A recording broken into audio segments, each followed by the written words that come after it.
You go? We'll call a Shakopee City Council meeting to order for January 21st. If you'd please take the roll. Delaney? Here. Councilmember Whiting? Here. Councilmember Contreras? Here. Councilmember Lara? Here. Mayor Lehman? Here. Item number 3, please join us in the Pledge of Allegiance. Pledge allegiance to the flag of the United States of America and to the republic for which it stands, one nation, under God, indivisible, with liberty and justice for all.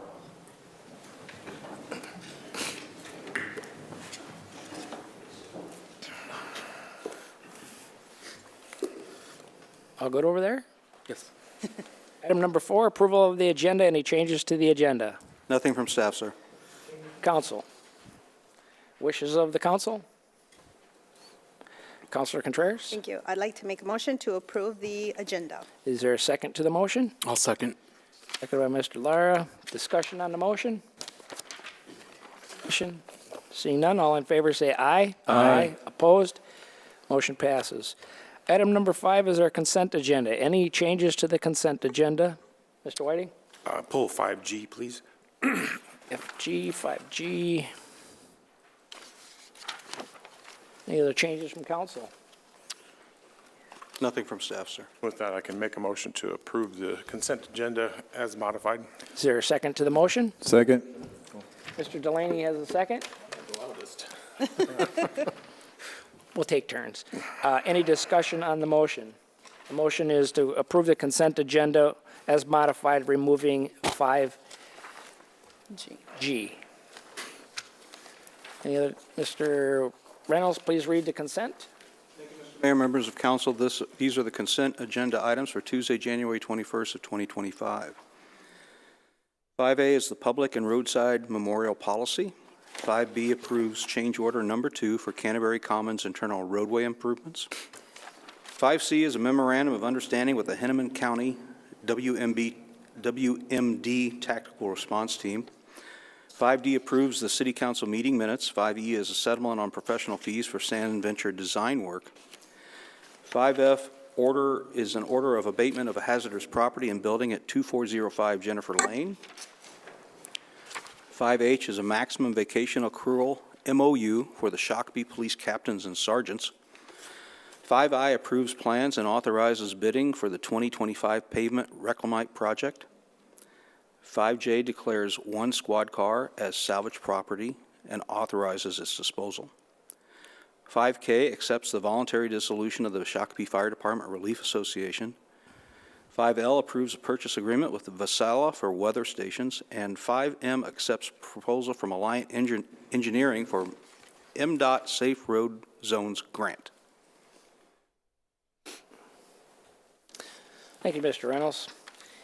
Any discussion on the motion? Discussions? All in favor say aye. Aye. Opposed? Motion passes. Item number 6, public comment. If you are here for an item not on the City Council agenda, now would be the time for that. You have 5 minutes. Yep, please step up to the table there and pull that microphone up. Give me 1 second to be fair with everybody and get my counter started here. If you want to go ahead and give us your name and address, I would appreciate that. My name is Jessica, and my address is 413 3rd Avenue East. Thank you. Well, welcome. We'd love to hear your comments. Thank you. Go ahead. I'm bringing to you today a concern that I have that's been going on for several months. There has been new neighbors that have moved into next door. We share a driveway that is an easement. Shakopee clearly has an ordinance about the easement that it's not to be obstructed. These neighbors have been obstructing that easement, preventing me from use of that driveway for the last several months. They've also installed high beam lights that directly go into my house and into my son's bedroom, and which are against city ordinance. They also have been parking on the grass in the front yard, which is eyesore.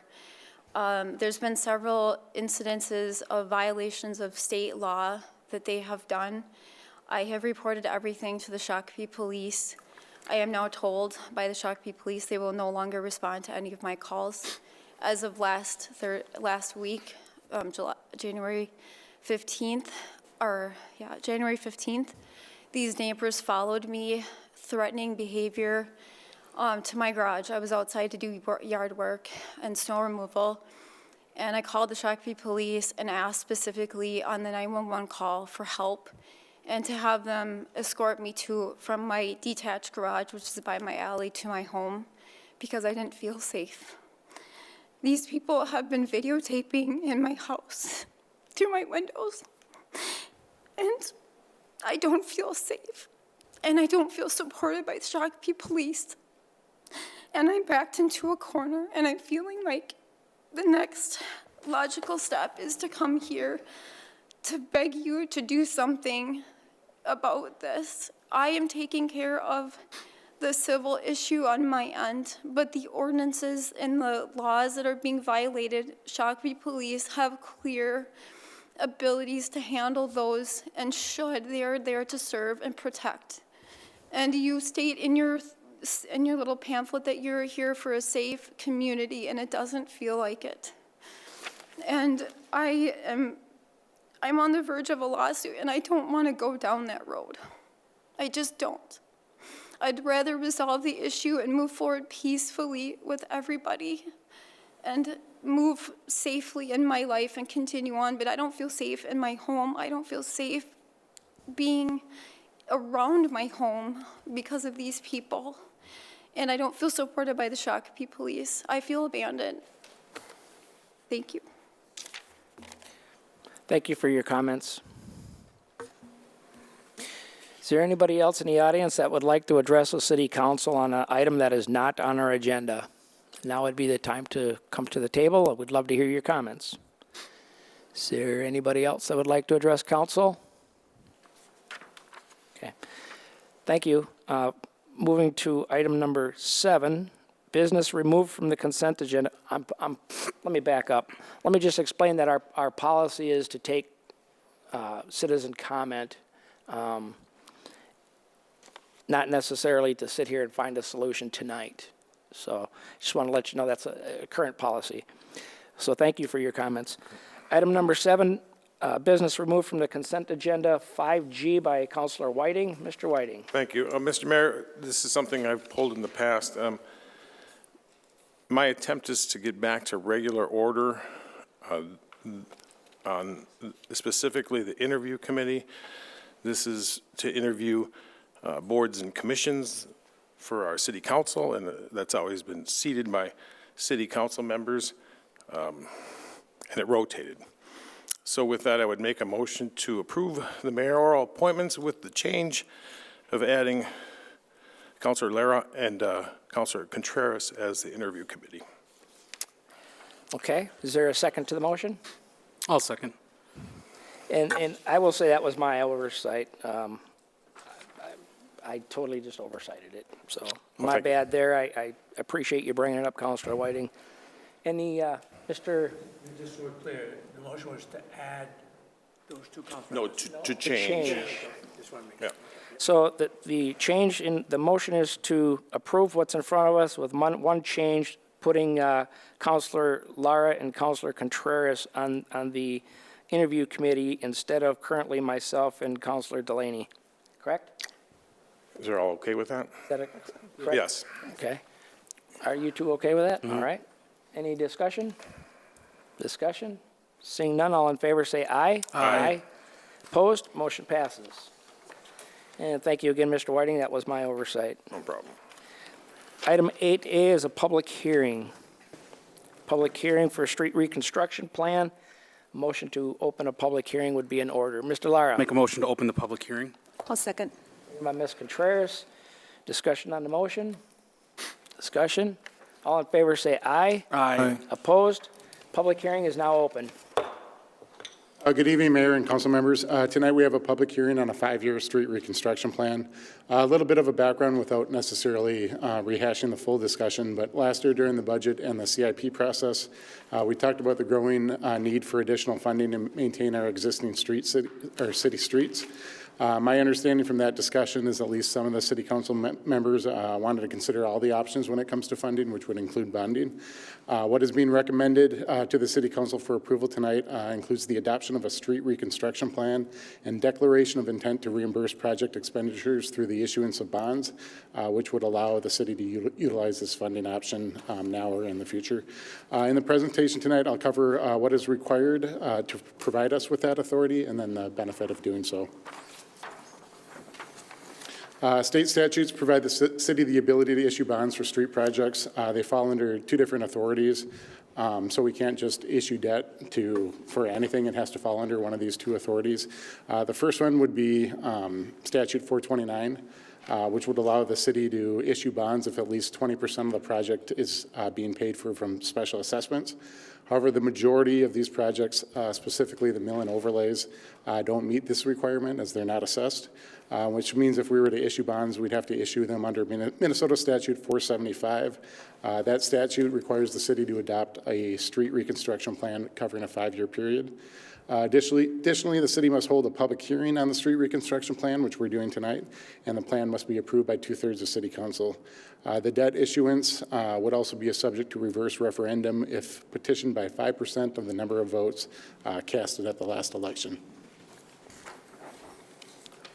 The resolution also includes reimbursement language that follows IRS rules. This is a requirement to adopt ahead of occurring any project expenditures if we want to reimburse those project expenditures through future bond proceeds.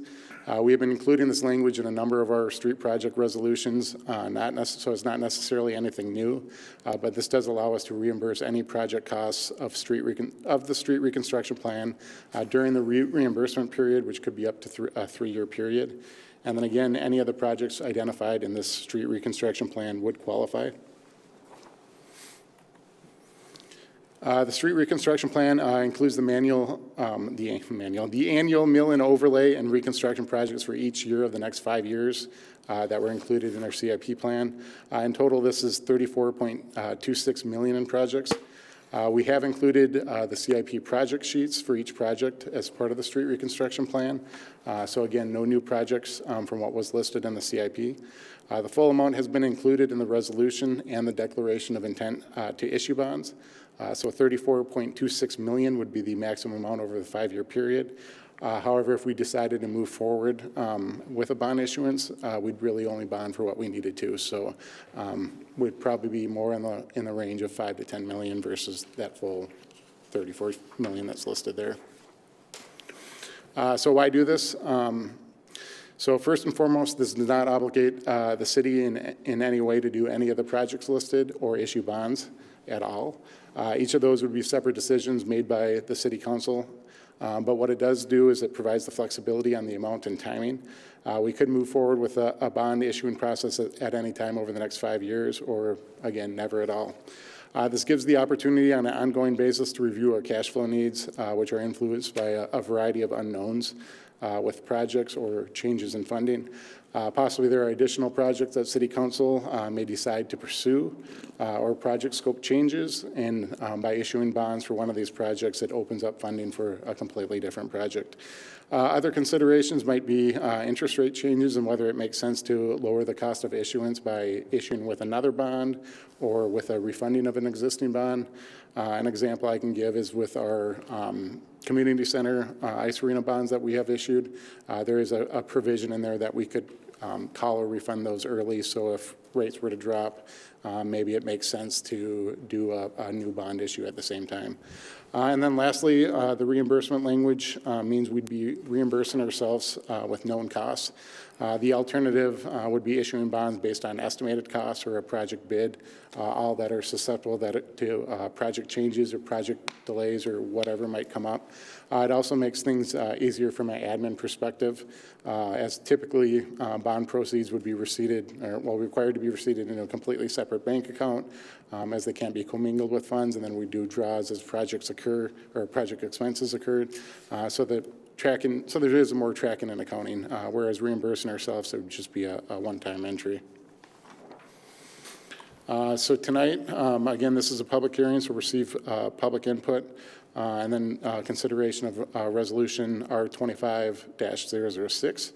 If approved, future steps would be continue to review street improvement funding needs on an ongoing basis, but specifically at the times of when we complete our annual financial report, when we're issuing or when we're receiving project bids, and then also during the capital improvement process and reviewing to determine whether it makes sense to issue bonds at that time.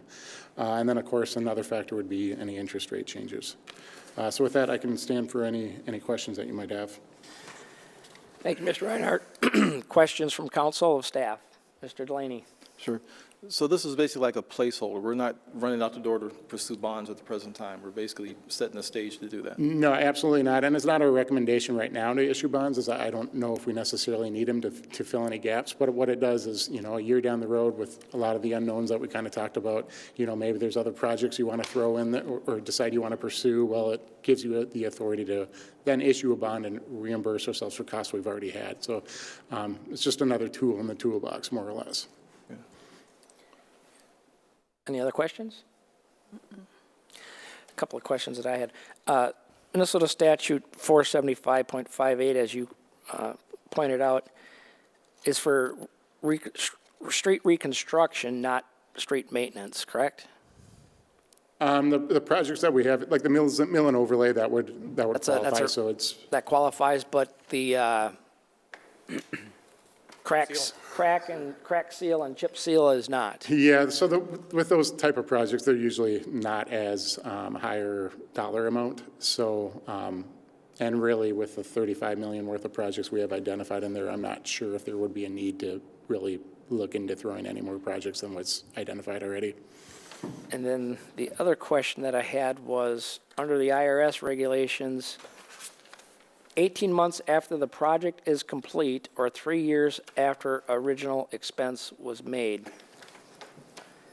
Can you give me an example of that?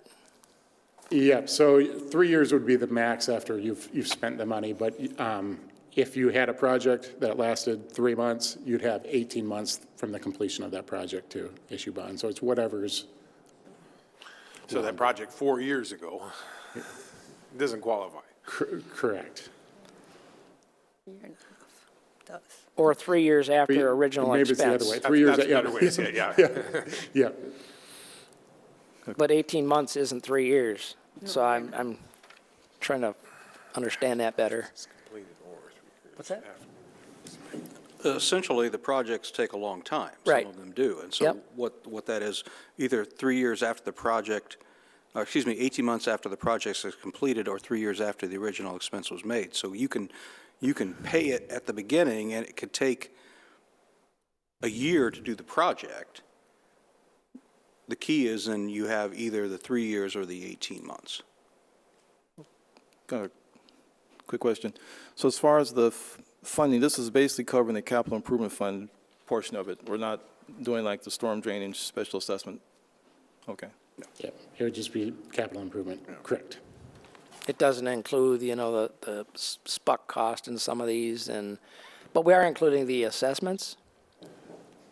It would include the assessment portion of the project, so it's the total project cost, even if it was paid through by special assessments or paid in some other manner. And they have 10 years to pay their special assessments or pay it up front when they get it. Yeah.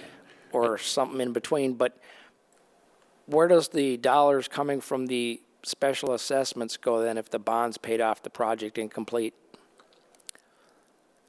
Again, the majority of these projects have very little special assessments associated with them. Some of the reconstruction projects have a little bit more. But it would be obviously, you could have a combination repayment where you're paying it off with tax levy or special assessments. We would not bond for special assessment portions of the project. Okay. All right. Any other questions? Okay, this is a public hearing. If there's anybody that would like to speak on this matter, now would be your time to be heard. Is there anybody in the audience that would like to speak on this matter? Last call. Mr. Delaney? Last question. So we'll always come back to council before the bonds are pursued, though, just make.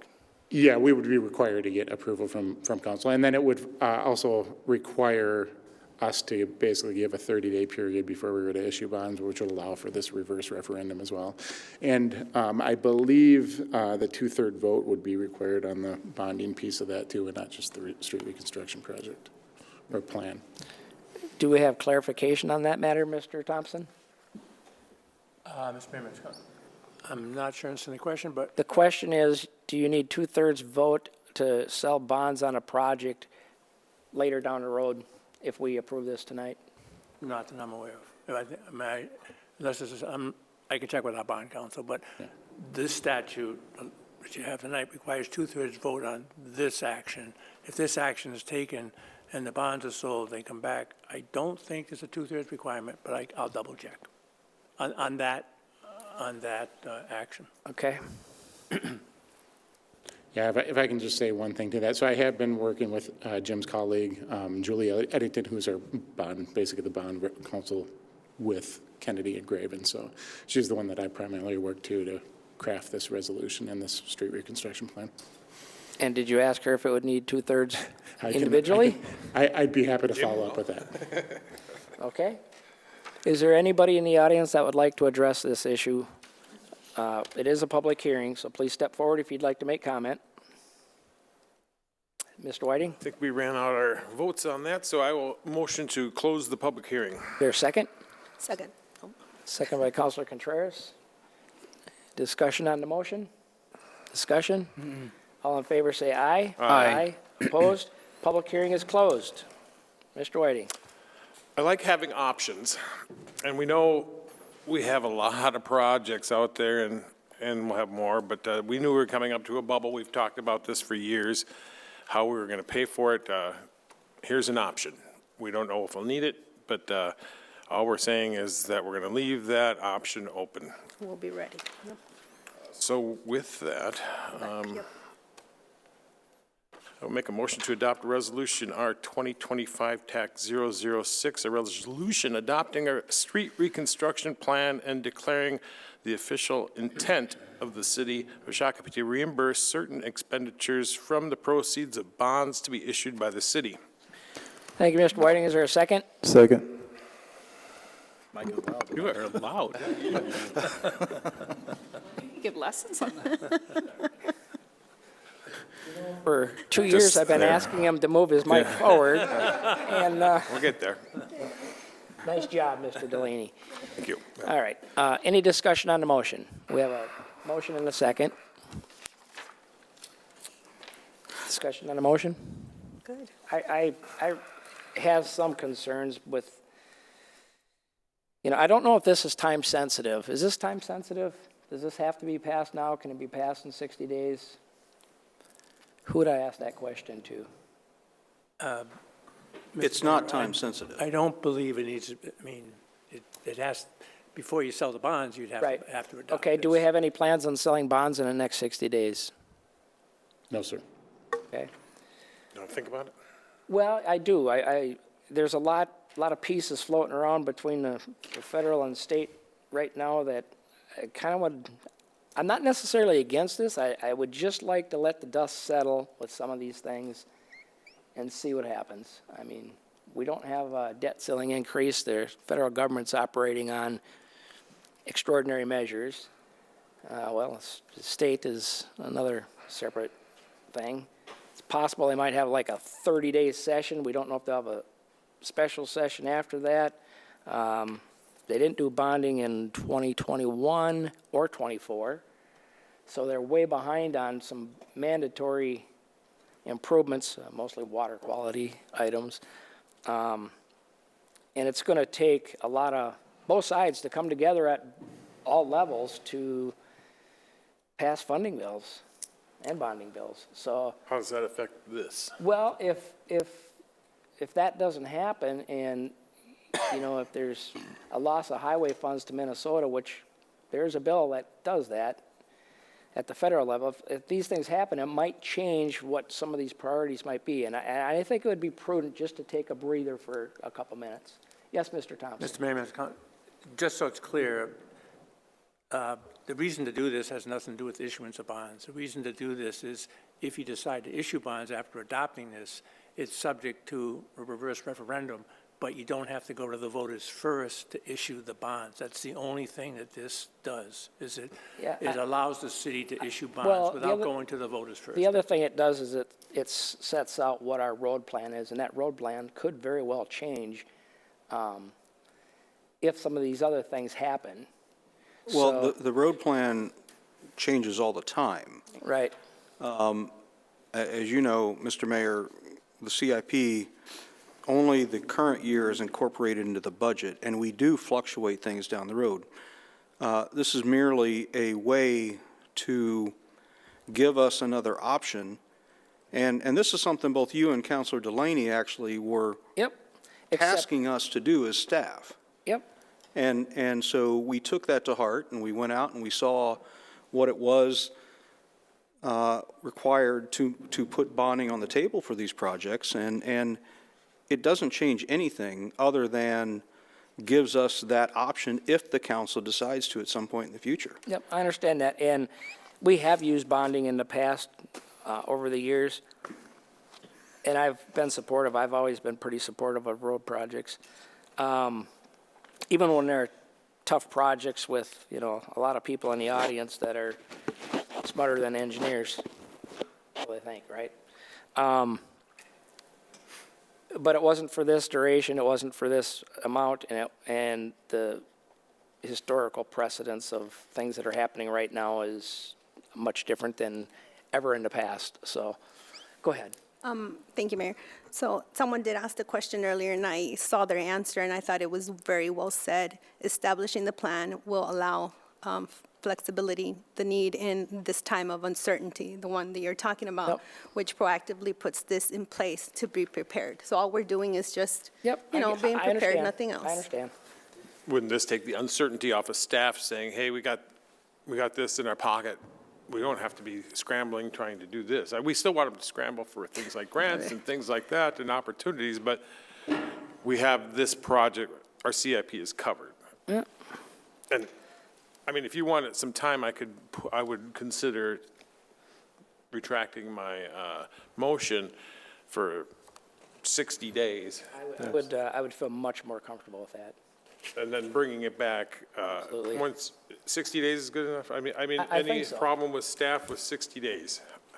I don't believe there would be any problem. No, and I would say, again, it's trying to be more proactive and not know what the future is going to hold. So the idea of, having that declaration of official intent, at least then, as we start occurring these expenditures in summer is obviously when the project is going to start, you'd be able to go back and issue bonds for something like that. And it doesn't, even passing something like this tonight, it doesn't obligate you to issue bonds. It doesn't obligate you to do these projects. It's just one step closer in providing that option down the road. Gives us a little more comfort, and it doesn't cost us or concern us, then 60 days to me is reasonable. Right, yeah. So- Anybody else? I would retract my motion if this seconder would. Okay. So, I'll second it if we put a, Wait a minute, we have a motion and a second. We have the motion maker retracting their motion. With, Mr. right. Thompson. But the seconder would need to agree to Okay. that. And the seconder on the motion was? Oh, who was it? I agree, Okay. yeah. That sounds like a good plan to come back in 60 days and just pull it back out and go back through this. Okay. But I am now- concerned with his concerns. Now, Mr. Lara? yeah, that's 60 days is fine, but can we all agree that then at the 60-day mark that we will vote on it regardless of what's going on in the Well, we may have federal, some other state? thoughts in our mind with that what's time. going on, but yeah. Right. Yeah. I That's don't want the- it to kick down, I don't want it to be, well, let's wait on it for another 60 days. let's vote on it, Let's 60 yeah. days, it's. No, and I totally get your position, and, I would be willing to sell $5 million in bonds to cover 25's projects just to let this dust settle. But 60 days, I'm hoping we'll have some clearer pictures of what's happening in the world that we live in. And last thing, as was pointed out, we can go back a little bit, Yep. so. So do we need to take any action on this, Mr. Thompson? Just direct staff to bring it back in 60 days? Right now, there's no motion on the table. There's no motion on the table right now, but. But it sounds like there's consensus from 3 to have staff bring it back. We want that in a motion, or do you want to take that as staff? That's good. All right. Thank you, Mr. Reinhardt. Very good presentation. And appreciate staff looking at the flexibility option. I tend to agree with that. Item 9A, Minnesota Riverbank Stabilization Project presentation by and Bolton and Mink proposal.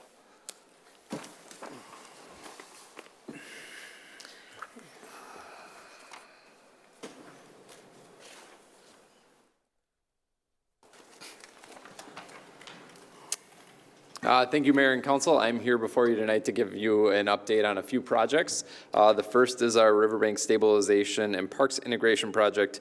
I presented this project in preliminary design concept to you a few months ago. At that time, I shared a preliminary concept and a plan for where we're at and where we're going with the project. At that time, staff wanted to refine our concepts. Council wanted an opportunity to review those concepts a little bit further before we made any determinations moving forward. So I'm here to provide you those updates. I shared this with you last time, but here's a little bit of the project history and need. The Minnesota River is an impaired body of water that has eroded 100 feet in the last 100 years at the Holmes Street Bridge and right in downtown Shakopee. Increasing flood frequency leading to accelerated erosion is an issue that we're currently experiencing today.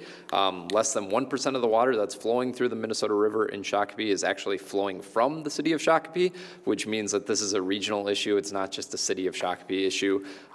That additional flooding poses a risk to parkland, the DNR State Trail, the city's trunk sanitary sewer system, cultural resources that are in place. Over the last five or 6 years, the city has done comprehensive studies and master planning in the area, setting ourselves up for these improvements, and staff in the city has done extensive effort to secure outside funding for the improvements, which I'll summarize later. From that project history, we set aside some goals for completing these improvements. The project will include 4,000 linear feet of riverbank grading and armoring, stabilizing those banks from further erosion. It'll include providing protection for the city's sanitary sewer manholes that are along the river. There's a few improvements that are specific to the project that I'll highlight in a little bit. The first is Levee Drive parking lot improvements. The comprehensive master plan included renovating that space to include an art plaza and other amenities. Another goal would be a realigning and elevating the DNR State Trail and pedestrian pathways that are risk to floods annually that create issues where trail users are not able to use those trails. They become maintenance issues because there's mud and debris along those trails. We wanted to create river touch points and overlooks, essentially reconnecting residents and park goers back to the Minnesota River. We wanted to improve the native landscaping and ecological restoration along the riverbanks that are currently essentially eroding, and there's no restoration along the banks. We would include stormwater management improvements, treating the water quality before it's discharged to the river, thereby improving the river's quality. And then another goal would be to improve the marina access and provide ADA accessibility. This was the concept that I shared with you a few months ago, and none of this has changed, but I will highlight a few areas that we have refined further based on some council direction and some staff involvement. The first area that I'll highlight is at the west end of the project, the Levee Drive parking lot and art plaza. The next is the main river overlook near the new playground in Huber Park, and the last is on the east or the far right side of the graphic, which is the marina. So this concept is something that we refined further. Currently, you're looking at between the Holmes Street and County Road 101 bridges.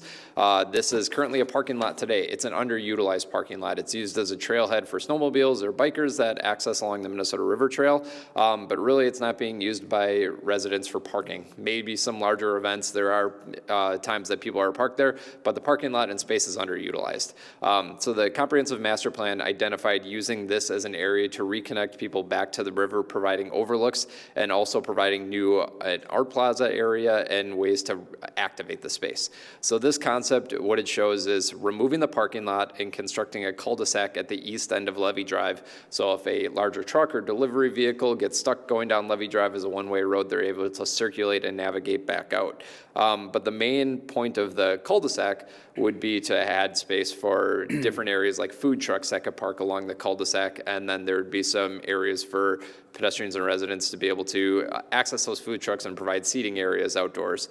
And the green areas are turf, which would be used for people to go sit in the lawn space after they've visited a food truck, or also to appreciate the art that would be added to this area. We haven't identified what that art would look like and what form it would be, but thinking big, these could be larger art structures that could either be changed out or be permanent structures. Lastly, this area would culminate in something on the north side of it, which would be a river overlook area. Essentially, these would be ramps that would take you down from the Art Plaza area down towards the river, and you'd be able to experience the river from up higher in between the bridges and reconnect back to the space. The DNR State Trail continues east-west through this with a crossing of the cul-de-sac, which again would be underutilized because you wouldn't have vehicles that would navigate or park in this area frequently.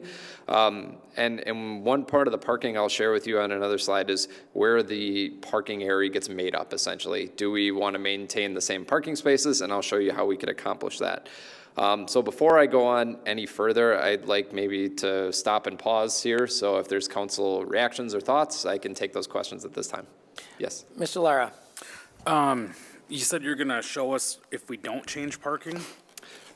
I apologize, Councilmember Laura. If we do remove this parking lot and create essentially this cul-de-sac that reduces the number of parking stalls here, where is that parking made up? Right. And I'll show you where we're going to add that additional parking to make up those spaces. Okay, because that's going to, yeah, that'd be good to know, because I was just curious, like what studies have been done to show that it is underutilized? Has there been an average car count? I know you've mentioned that it's utilized during different events, which I can test to that. I do park there for special events because it's easy to walk to Huber Park from that without crossing any major roads with young kids. So I'm just curious where the thought process was on the underutilization. Mm-hmm. Yeah, so a couple points to that is I park there too, so I'm aware of this area, especially when you try to avoid some of the larger traffic that's in downtown. You can easily get to that parking lot and be able to walk under the tunnel. We want to still maintain that connectivity with the tunnel, so the DNR Trail provides that ability to walk to this area. There's existing parking on Levy Drive to the west as well, so not in this specific area we would add parking stalls, more that would be in Huber Park. And secondly, this was an idea that came about in our 2018 comprehensive master plan to relocate this parking lot or repurpose this parking lot area. We haven't done any parking studies downtown or analysis to justify how many available parking stalls there are. I know that there is available parking in downtown if you're willing to walk certain areas. There are parking lots and on-street parking. It just depends on where you're actually going to and where you're going to be parking. But those are good questions. Be like, I mean, the picture shows that. I mean, that's going to have open for events in that area, and then we just got to figure out where those people are going to park, and if we do, maybe we improve the off-street parking on Levy Drive to accommodate more vehicles, maybe at a diagonal or whatever. I'm just curious to see what you came up with. And those are good points, and we think about potentially if this area is utilized for events, but there aren't events downtown, you could park downtown and use the tunnel that way. So you could use the tunnel to navigate in both directions. So rather than thinking of it as you need to park here to get to downtown, there's a lot of parking in downtown that you can walk and navigate the tunnel as well. Thank you. I've got two questions. Mr. Delaney? Oh, sorry, thanks. Two questions. Is there anything preventing, I know I got this question during night to you, and I think I may have already asked this in council at one point, but there was a food truck owner at that time, asking about use of food trucks in the parks, and do we have anything in our ordinance that prevent them from currently coming out to the parks? I mean, it looks like we would try to use this going forward, but is there anything that we would need to change to make it easier? We actually are relooking at our food truck ordinance, which has been clearly out of bounds of what most other cities are doing, and that should come to you probably in the next month or so. If there is anything in there that prohibits it, we will certainly bring that forward. Yeah, thank you. Second question is the terrace that's being proposed. Any concerns about flooding and what would need to be done?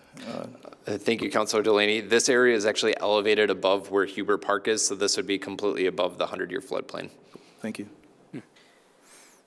Any other questions on this slide? Mr. Whiting, you have a question on this slide? I would be concerned about losing parking as well. I think if we can reconfigure that, maybe make that cul-de-sac wider. We can get a few more slots in there or pull them in straight in the cul-de-sac with some options there. If we're going to do food trucks down there, again, we'll have to look at the ordinance, but we better have some picnic tables down there, things like that, amenities. Other than that, I don't know, I hate losing parking. That's the only thing. I can see the value here, but, yeah. The question that I have is the stairs. I don't know, do you have a pointer up there? I do, if you can see it. Oh, you, Here, sorry, you can't see it on the screen. Using it up there, look. Is there a way you can do it on the screens that we're looking at in front of us here? Let me get my mouse here. Let's see if I can do it. Apologize for. Nope. But the stairs that I'm looking at, I think I'm looking at, are them existing stairs? Where? In the middle? These right here, or? Oh, this? Yeah, that's To go up. the winding one? Yeah, that's a, Them are existing stairs, Those are correct? existing, correct, Mr. Mayor? it's a ramp. Yep, and when I was down there recently looking at some of that edge stairway areas, some of it's kind of tough shape. Are we rebuilding that? Mr. Mayor, that's a good question. We are looking at the other side of the tunnel, the area of the stairs that are leading up that direction on the south side. I don't believe the north side are programmed in the CIP, but we can certainly identify if there are improvements that are needed, this would be the opportune time to do it as we're looking at this parking lot. Okay. All right, and the little things next to the depiction of cars parked in the parking space, what are them? So that'd be this area, if you can see my mouse, is that right? Yeah, This area through them here? little brown square things. Yep, those are different benches. One of the councilors alluded to seating areas for the food trucks. That would be the areas that you'd have covered benches and tables for people to enjoy their food. Okay, and from my own experience, when we were doing the River Valley thing down in the park where I helped do the logistics part of it, we had food trucks there, 3 or 4 of them in the parking lot, but that was part of it was included in our application for that special event. True. Yep. So I would assume that special events would be able to put that into their request, and the city would review it for, whatever needs to happen. Okay. one last thing, if we're going to do events down there, we want to make sure we have lighting. I don't see any lighting down here. And I don't know, the rest of the park has plenty of electricity, so if we wanted to plug anything in for, I know these are usually self-contained, but for other events, I think having some electricity there would be good. Yep, I agree. Okay. The next is the area further to the east. This is near the new playground in Huber Park. When we talked about that there was I'm going to go back one. There's 35 stalls that would be removed from this area of the Art Plaza. We would propose to add 36 new stalls in this parking lot, which would be essentially just to the east of the playground. There's area between the new trail and the playground, or in the parking lot, where we could widen out and add those parking stalls back. Obviously, those parking stalls are not directly adjacent to where the Levy Drive parking lot is, but when we look at the area as a whole, we can reintroduce new parking stalls that that exceed the number of stalls that we're removing. But again, they're not in the exact same area, but there is room for parking available here. Pardon me? That's the sledding hill. Yes. That's graded. Would you have to level that out? Okay, let's back up here. Mr. Delaney. Just have one quick question. I know we're talking about parking, but I know if we go back to that your first image, there's parking extending going west. Is that city parking or is that? So to the west on Levy Drive in this area? Yeah. Yes, there's on-street parking in that area. That is city parking then, so that's. Yep, it's a public road, so there's, it's for anyone to park there, yes. When we reconstructed Levy Drive 3 or 4 years ago, we added that on-street parking with that project. You can still park. It's at a premium, I would say, at certain times, right? Okay, Mr. Lara? Just kind of what Councilor Whiting was alluding to, so that part where you were talking about adding parking, just like what you said, it's Yes. you'd have to like level that out, is there? Good question, Councilor Laura. This trail, the black pathway, gets raised to the same elevation as the parking lot. So that area gets filled in. The slope is actually on the east side of the trail that goes down to the new stormwater management basin. So yes, that area is a low depression with the sledding hill there, but there's going to be a lot of fill that brings that area up to reconstruct that parking lot. So this area, we looked at the last time, there were some terraces along a retaining wall over the main overlook, which extends north of the parking lot.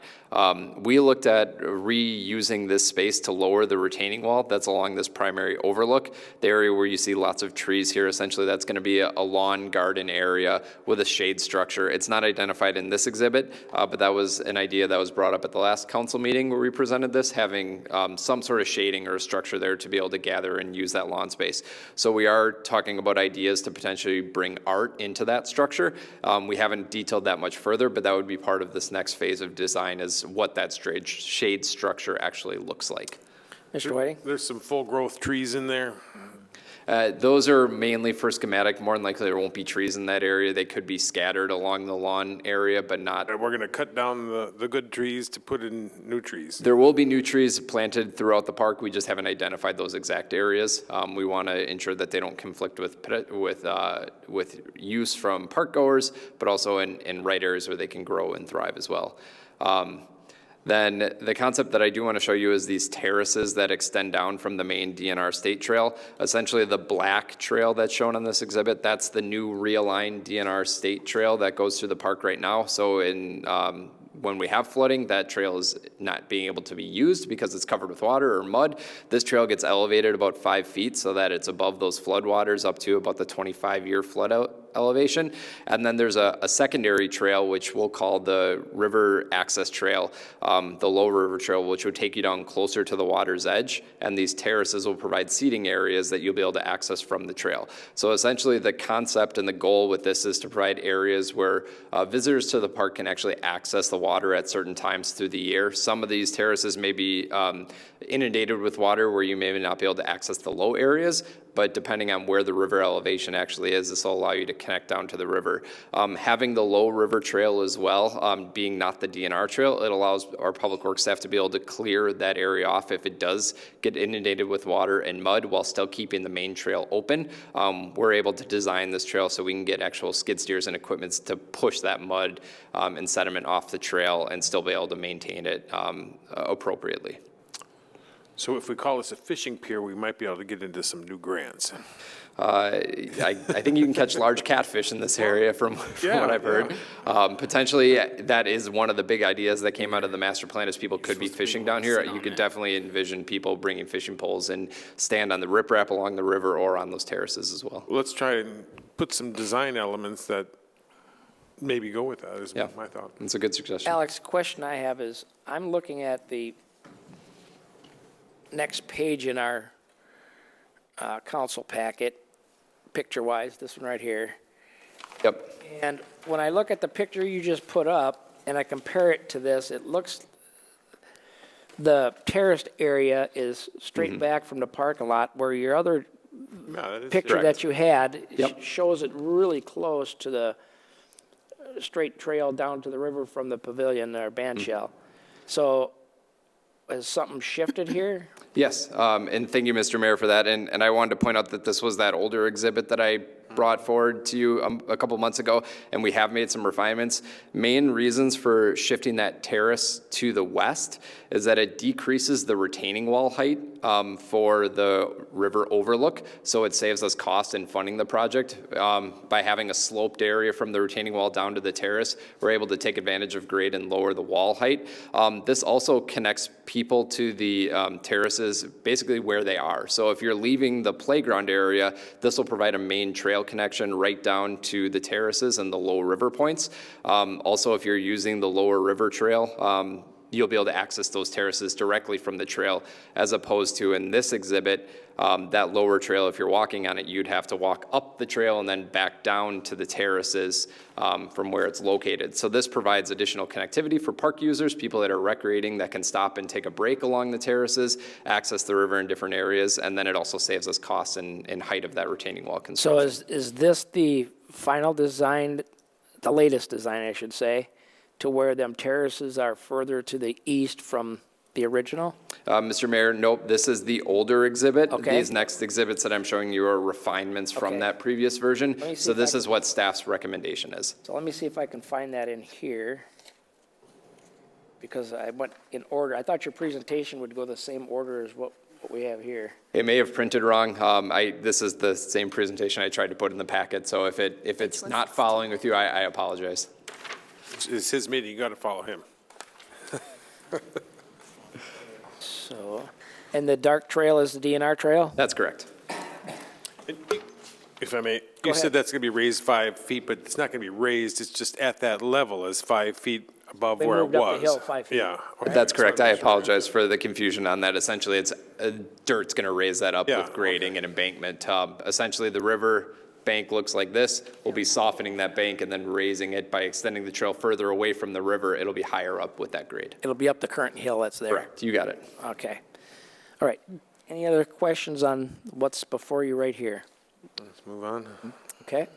The next is the marina. This area, we didn't get into a lot of details at the time in the last council meeting because we didn't have a lot of details at that time. We knew we had the marina that we wanted to repurpose, but we hadn't done the actual engineering to provide some recommendations and solutions for you. So I'm going to go a little bit of history about what this project is and some of those further details that you didn't get before. So current conditions today. The marina essentially is only accessible from the marina to the river at 21% of river flow conditions. That's because the marina is much higher than the river, so the river needs to back up into the marina, and it only is accessible during certain periods of time. I'll get into when exactly those periods of time are, but that's just, I want you to note that essentially if you're trying to use the marina today to access the Minnesota River, you can only use it at 21% of the river flow conditions. The city was issued a permit from the DNR back in 1958. It allows us to excavate the marina to 4 foot below the prevailing water level. Now, what does that mean? It's an arbitrary elevation that was assigned at the time, but that elevation is 686.7 feet above mean sea level. So I will get into what that actually means, but this is important because this allows us to actually use the marina and excavate it back to its existing conditions when it was first established back in 1958. If we didn't have that permit, the changes that we're proposing today more than likely wouldn't be permitted. So that's a really good distinction to note. So as far as staff's goals for the marina, we wanted to provide a navigable connection to the river for paddlers. We're talking about kayakers and canoers, not necessarily watercraft that would be powered by a boat or powered by a motor. Next is we wanted to provide ADA accommodations for site access. Now, ADA would be someone who's handicapped or in a wheelchair, the ability to actually utilize the river the same way anyone else would be able to. We wanted to ensure that there was we could encourage safe use of the recreational resource. We didn't want to put people in harm or in danger if the river was at a certain elevation or the river is flowing too fast. We want to make sure that safety is important when we're reintroducing people back to the river. We also wanted to establish a regional destination for river access and the DNR water trail. There isn't a lot of areas to access the river. This could be a regional hub for paddlers that wanted to actually access the Minnesota River. And then again, we wanted to encourage habitat improvement and natural settling of that sediment from the river. Mr. Whiting? A question on this slide. You mentioned the encourage safe use of the recreational resource. So now if we're providing access to the river, at a certain point, are we going to have to shut it down? That's correct, and we'll be providing actual cues based on the water elevations that are in the marina for when it's safe and when it's not safe, and the marina will only be accessible at periods of time below the safety, meaning that the docks that I'm going to show you won't be able to function above certain elevations and you won't be able to actually use it. So that's a distinction too, but more than likely we'll be using signage or other cues to have residents know that they shouldn't be using the marina. Thank you. The marina isn't the unsafe part. It's going into the river when it's really Correct. high. Yeah, the marina's, it's large if you're a kid that's paddling around there, but the main point is the marina is essentially the hub to get into the river, if you can envision that. So when we looked at the design parameters for the marina, this is where we're at today. Based on all the engineering, Mayor, you had talked about utilizing the existing docks, what we could actually get out of the marina. So we did some engineering and we identified that based on our design today, we can accommodate ADA accessibility for river paddlers at 58% of the river flow conditions. So previously we were at anyone, no matter who you were, could only access the river from the marina at 21% of the time. We can provide ADA accessibility at 58% of the time. Then we can provide general accessibility for 88% of the river flow conditions. So that's a huge improvement over 21%. Essentially, at 88% of the time that the river's flowing, we should be able to utilize the marina. The graphic on the right shows the different river elevations and when that accessibility is provided. Essentially, when the river's really high, it's the left side of that graph, the blue dots, that's when our marina and our river is not accessible up into a point of a certain elevation, when then it's accessible for the general public. And then there's a larger, that 58%, the larger gap is for ADA accessibility. And on the very low conditions of the river where there's not a lot of water in the marina, that's when it would be accessible just for general accessibility. We then provide an engineered connection to the river to stabilize the entrance from the marina to the river, and we'd restrict that access above an elevation of 702.4. These numbers are pretty hard to follow, but again, that's that safety point for when we don't want people to utilize the river. If you could from the get your marina. pointer on that screen in front of us and explain it, would be a lot more helpful. I apologize. Thank you for pointing that out. Let me get my mouse here. All right, so can you see my mouse? Yes. So starting on the left side here, this is where the river elevation is much higher. As we go down and the river starts to fall, then we can have the river be accessible for the general public to utilize our docks in the marina. Once it gets to a certain elevation, then that ADA accessibility is also provided for the marina docks. That's that 58% of the time in river flow conditions. And then below that, when there's not a lot of water in the marina to the river, that's where ADA accessibility wouldn't be provided, but general accessibility would be. And I'll show you kind of what the distinctions are on the next exhibits and design for how ADA accessible is provided, but general accessibility is provided in certain areas. So this is our concept for the marina today. On the right side of the screen is the Minnesota River. The left is to the west, the right or to the bottom is the east. The area shown in the middle here is the marina itself. Essentially what we'd have is there's an existing gravel drive down to the marina today. That area would be paved to a road with a cul-de-sac to circulate vehicles with some parking. Then there'd be some trails leaving that parking lot down to a main area that would connect to the docks. Then there would be a level ramp that would take you down the hill towards where we have a metal gangway, essentially. Now, what a gangway is it's an area accessing the river that will actually fluctuate with the river elevation. So as the marina goes up, the gangway goes up to a certain point, and as the river recedes and goes back down, that gangway goes down too. That provides that ADA accessibility. So someone at a certain steepness or elevation, they'll be able to navigate down that gangway to get down to the dock. Now, the dock is what sits out in the middle of the marina. That's where you'd actually get on your paddle, so on your kayak or canoe, and then you'd enter into the water and then navigate into the Minnesota River. These connections would be, we're proposing retaining walls that would hold back the soil, so you'd have areas that are higher in this elevation, so the water can rise and lower from the river into the marina in a location that's wide enough for paddlers to be able to navigate at all of those 88% of river flow conditions.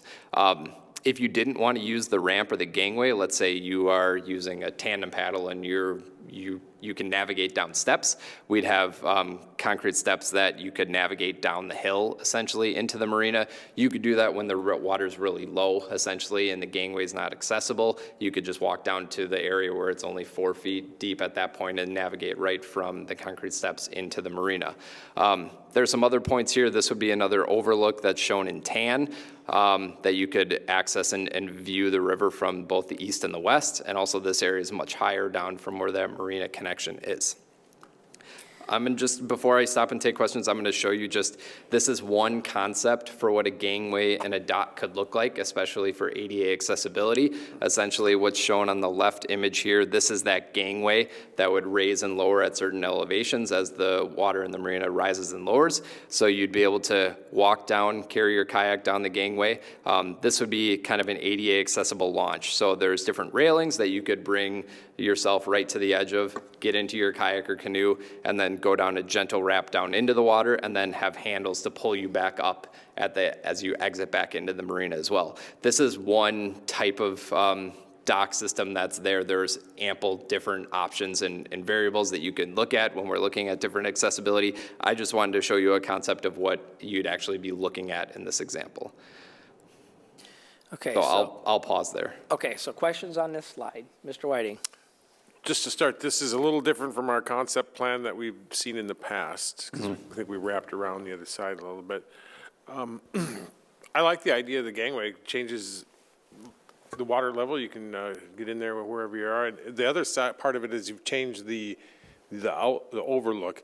I can't tell how big that is, but That's about a 30-foot diameter pad. You can make that as big or as small as you want, but essentially the point is that we want to be able to provide a good overlook that people can sit and enjoy the river and have different points to sit. And you're not driving back there, you're staying on the parking area and walking back And then there. you'd walk that way. And one other point to this is shown in the overall exhibit, but this would be connected back to Huber Park along some gravel trails that would navigate along the river. So you'd actually be able to park your car back in the other parking lots by the playground, enjoy the playground, walk along the river, and actually sit at this overlook as well, and it's all connected. the only other comment, I don't know that we need electrical connections, but definitely lighting concerns with some of the steps and things. Yep. Any other questions? Alex, question I had is you talked about when the river is too low or too high, and what prevents somebody from using this when it's too high to use or when it's too low? Yeah, thank you, Mr. Mayor. Some of that's going to have to be something that staff goes out and puts barricades on if we're going to close it at a certain river elevation. We already do that in certain points of Huber Park when it's flooding. You can envision that we've closed different trails with barricades and whatnot. This would be pretty similar, so we'd add it to our maintenance plan. We'd also have different warning signs, so if an elevation got to a certain point along a marker along the river, then there would be something that could alert users to say, well, even if it's not closed right now, we're within maybe 6 inches or a foot of when it's not safe, and then people can make that decision themselves. The DNR also puts out different levels of experience for paddlers at different elevations. We would follow that same concept. So if it's inexperienced paddlers, if the water's at a certain elevation based on the river flow conditions, once it gets higher and the river flows harder, there could be more debris in the river, then it would alert for more experienced paddlers. So those signs would also be out there based on the DNR's recommendations and guidance. Self-policing, pretty much. Yes. Okay. I think it's important to stress, as we all know, as we saw from the last floods, that regardless of what we do, there are people, they're going to do stupid stuff. Yeah.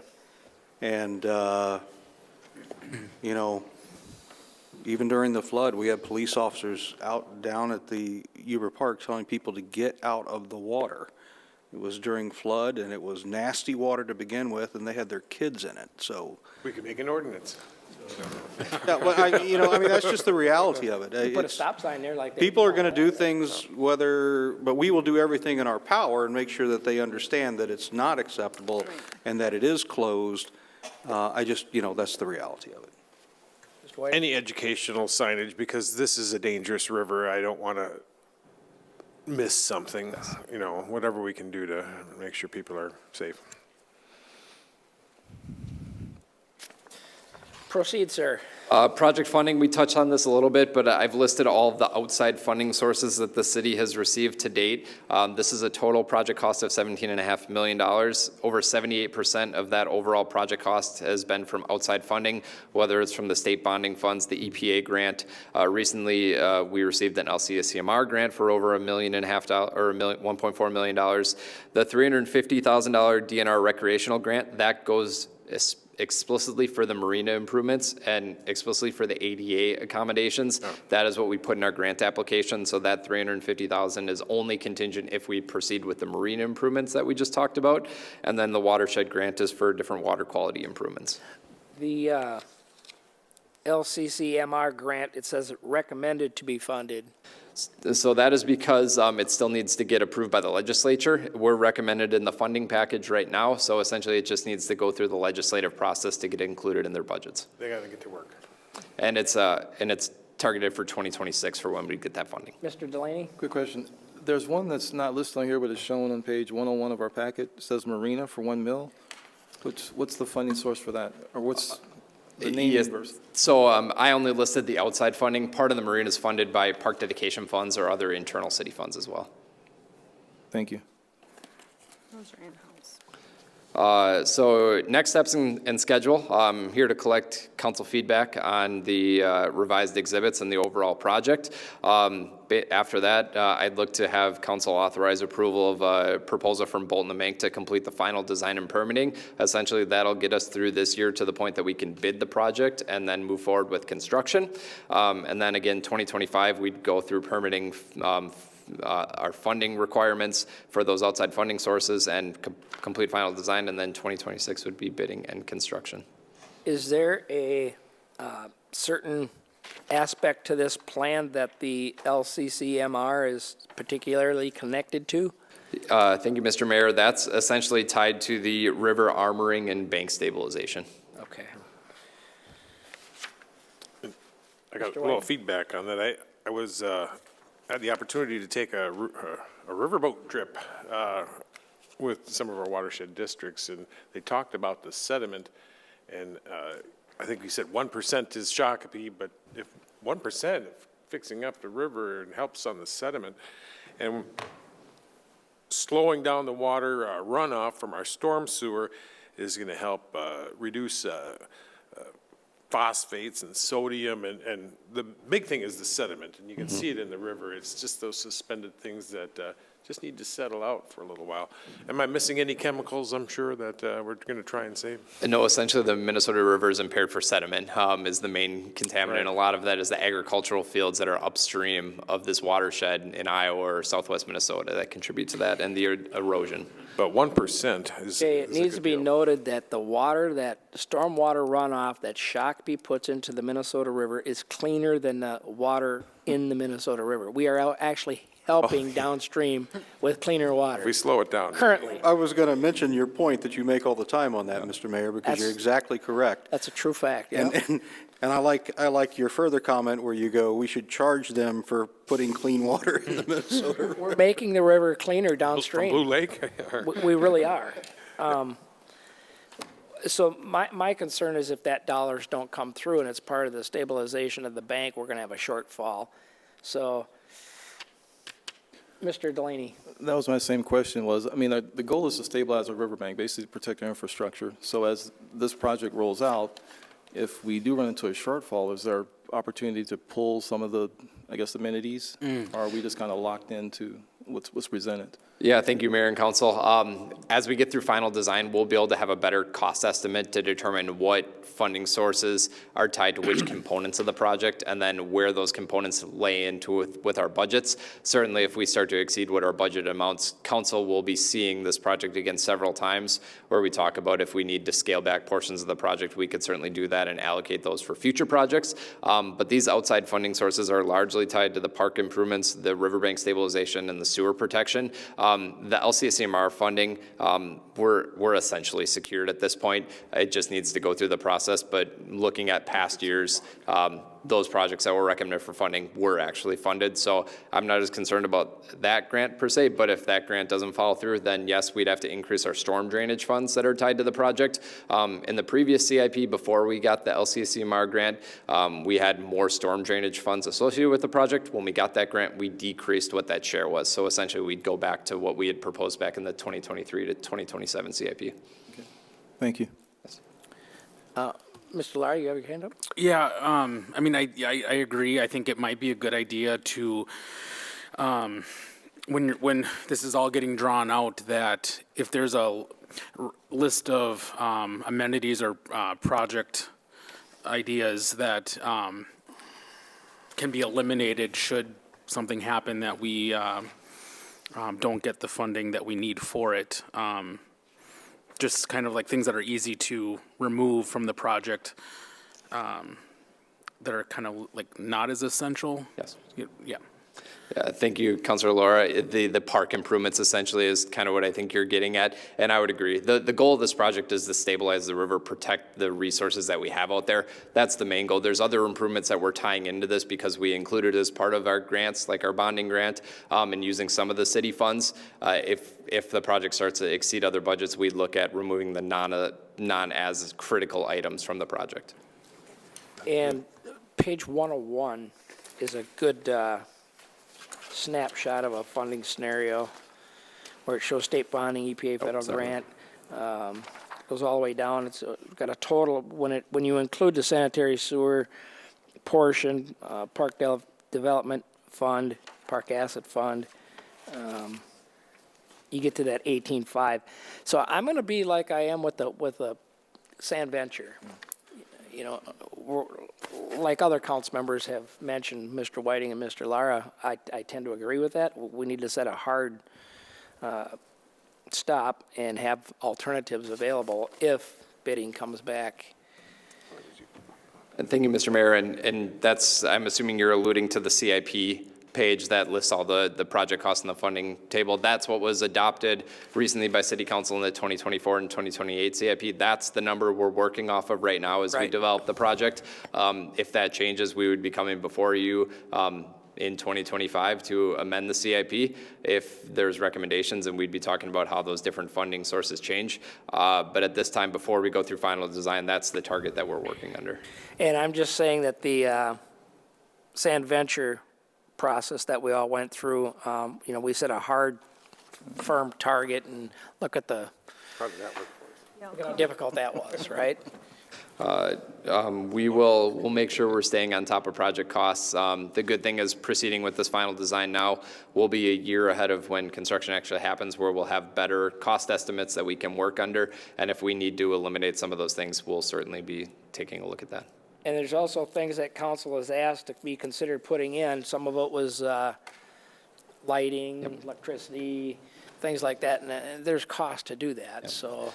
And Mr. Mayor, we have included some of those soft costs as part of our current cost estimate that we've looked at, but until we go further and look into details, it's hard to say exactly what those numbers are. Some of that stuff we have. And that's why you're asking us to approve hiring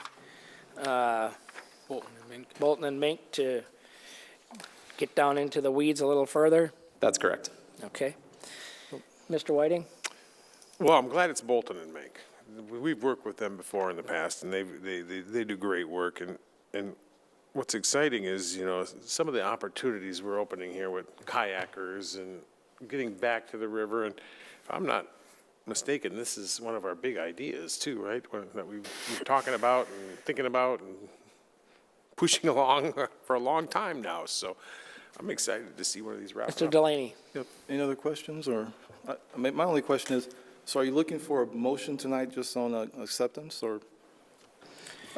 Thank you, Councilor Delaney. The motion simply is to accept the proposal for Bolton and Mink for final design. I've been taking notes on your feedback that we'll include as we refine that final design as well. And any other, like I've said, my door is open if you have any other thoughts and suggestions you'd like to share with Mr. us. Delaney, the recommended action would be on the first page under action to be considered, accept the proposal from Bolton and Mink in the amount of, to perform professional engineering services.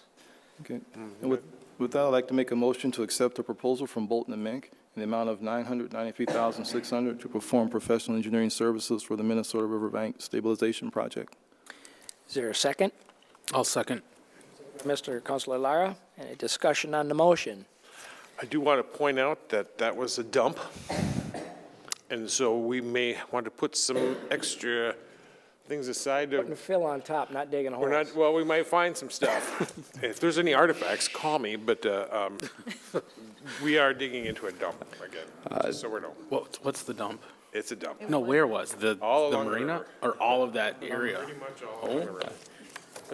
Boy, that was before my time. It's there. Mr. Delaney? One last question. The flood sign, is that going to be moved closer to shore, or?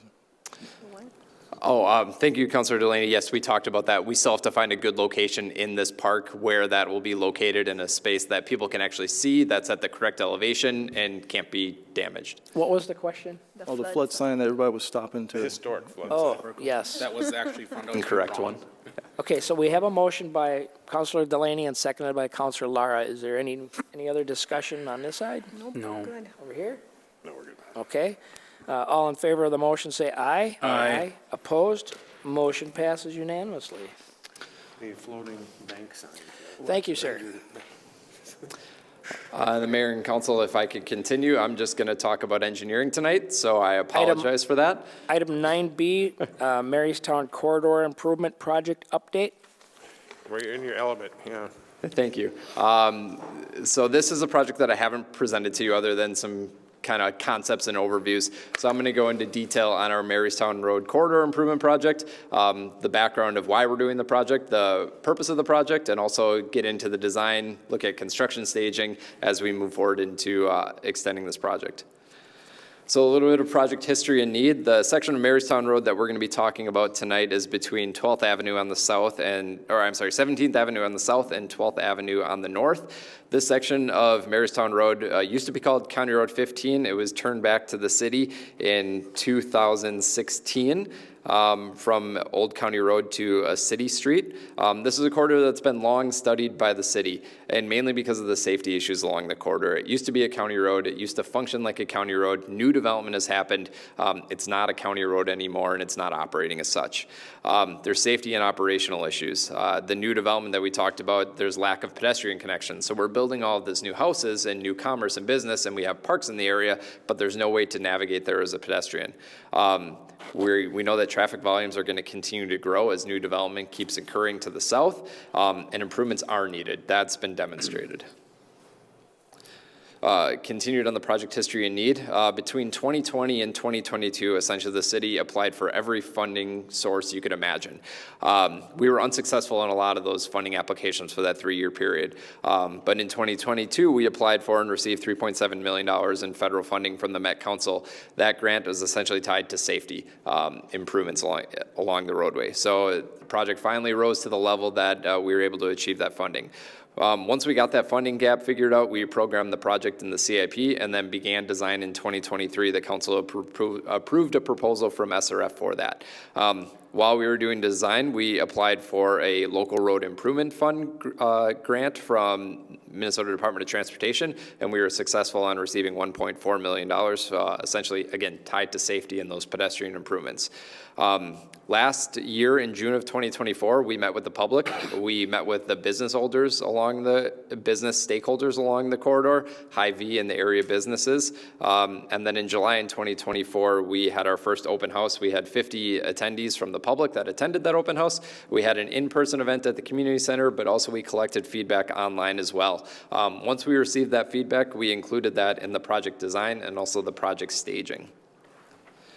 The project goals, we wanted to implement safety improvements and we wanted to reduce crashes. Now, when we looked at crashes, we wanted to reduce the high severity and fatal accidents along the corridor.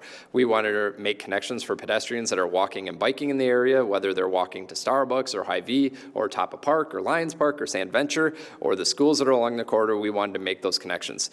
We wanted to provide improved roadway capacity. We wanted to maintain business access. We know that that's important for businesses, so as we looked at design solutions, we didn't want to impact those negatively.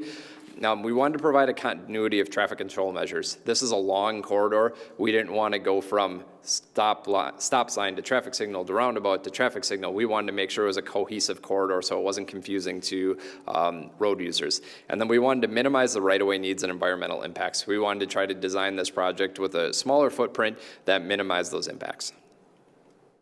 So the proposed improvements for the project include reconstructing Marystown Road as a 2-lane divided urban roadway. Now what that means is there's 1 lane in each direction. That's where you get the 2 lanes from.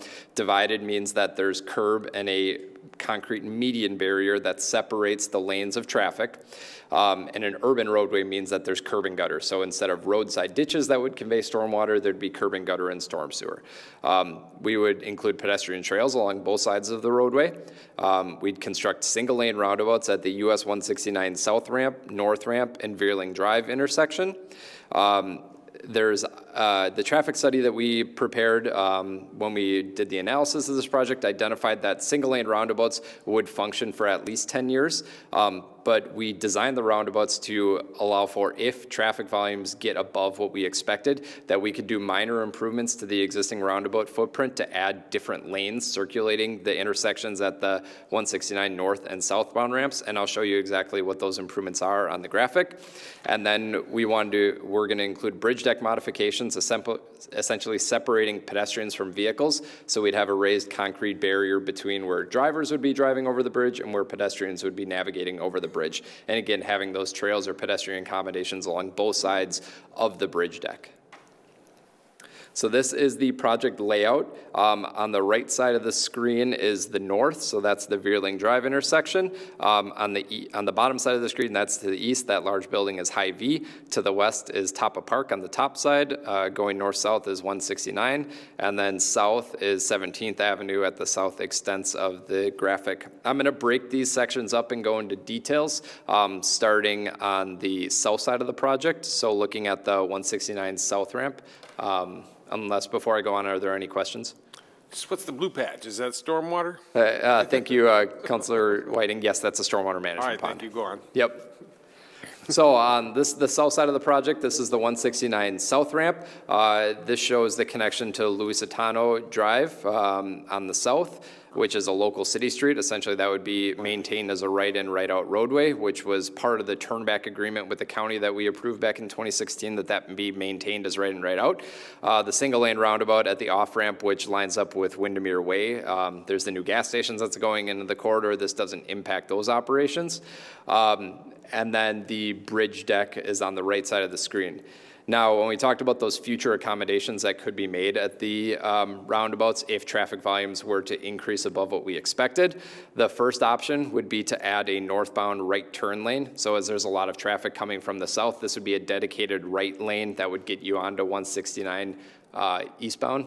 Yep. So that's the black line that I added to the picture here, sorry.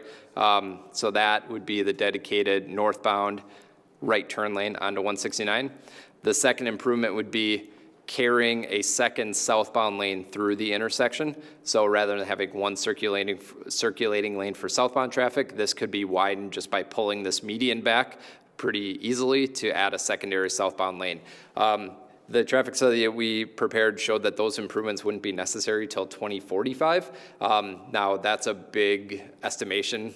We don't know what's going to happen with driver behavior, what types of vehicles are going to be on our roads at that point. So we didn't want to include these improvements right now because studies have shown that multi-lane roundabouts, if they're not necessarily justified or warranted, could increase accidents and driver confusion. So constructing them as single-lane roundabouts right now are sufficient to handle the current traffic and also up to a 20-year period before that additional lanes may be contemplated. But we wanted to design the roundabout such that we could easily convert it to add these improvements without impacting traffic or reconstructing the entire roundabout. I have a question. On the top left of the screen, you have a,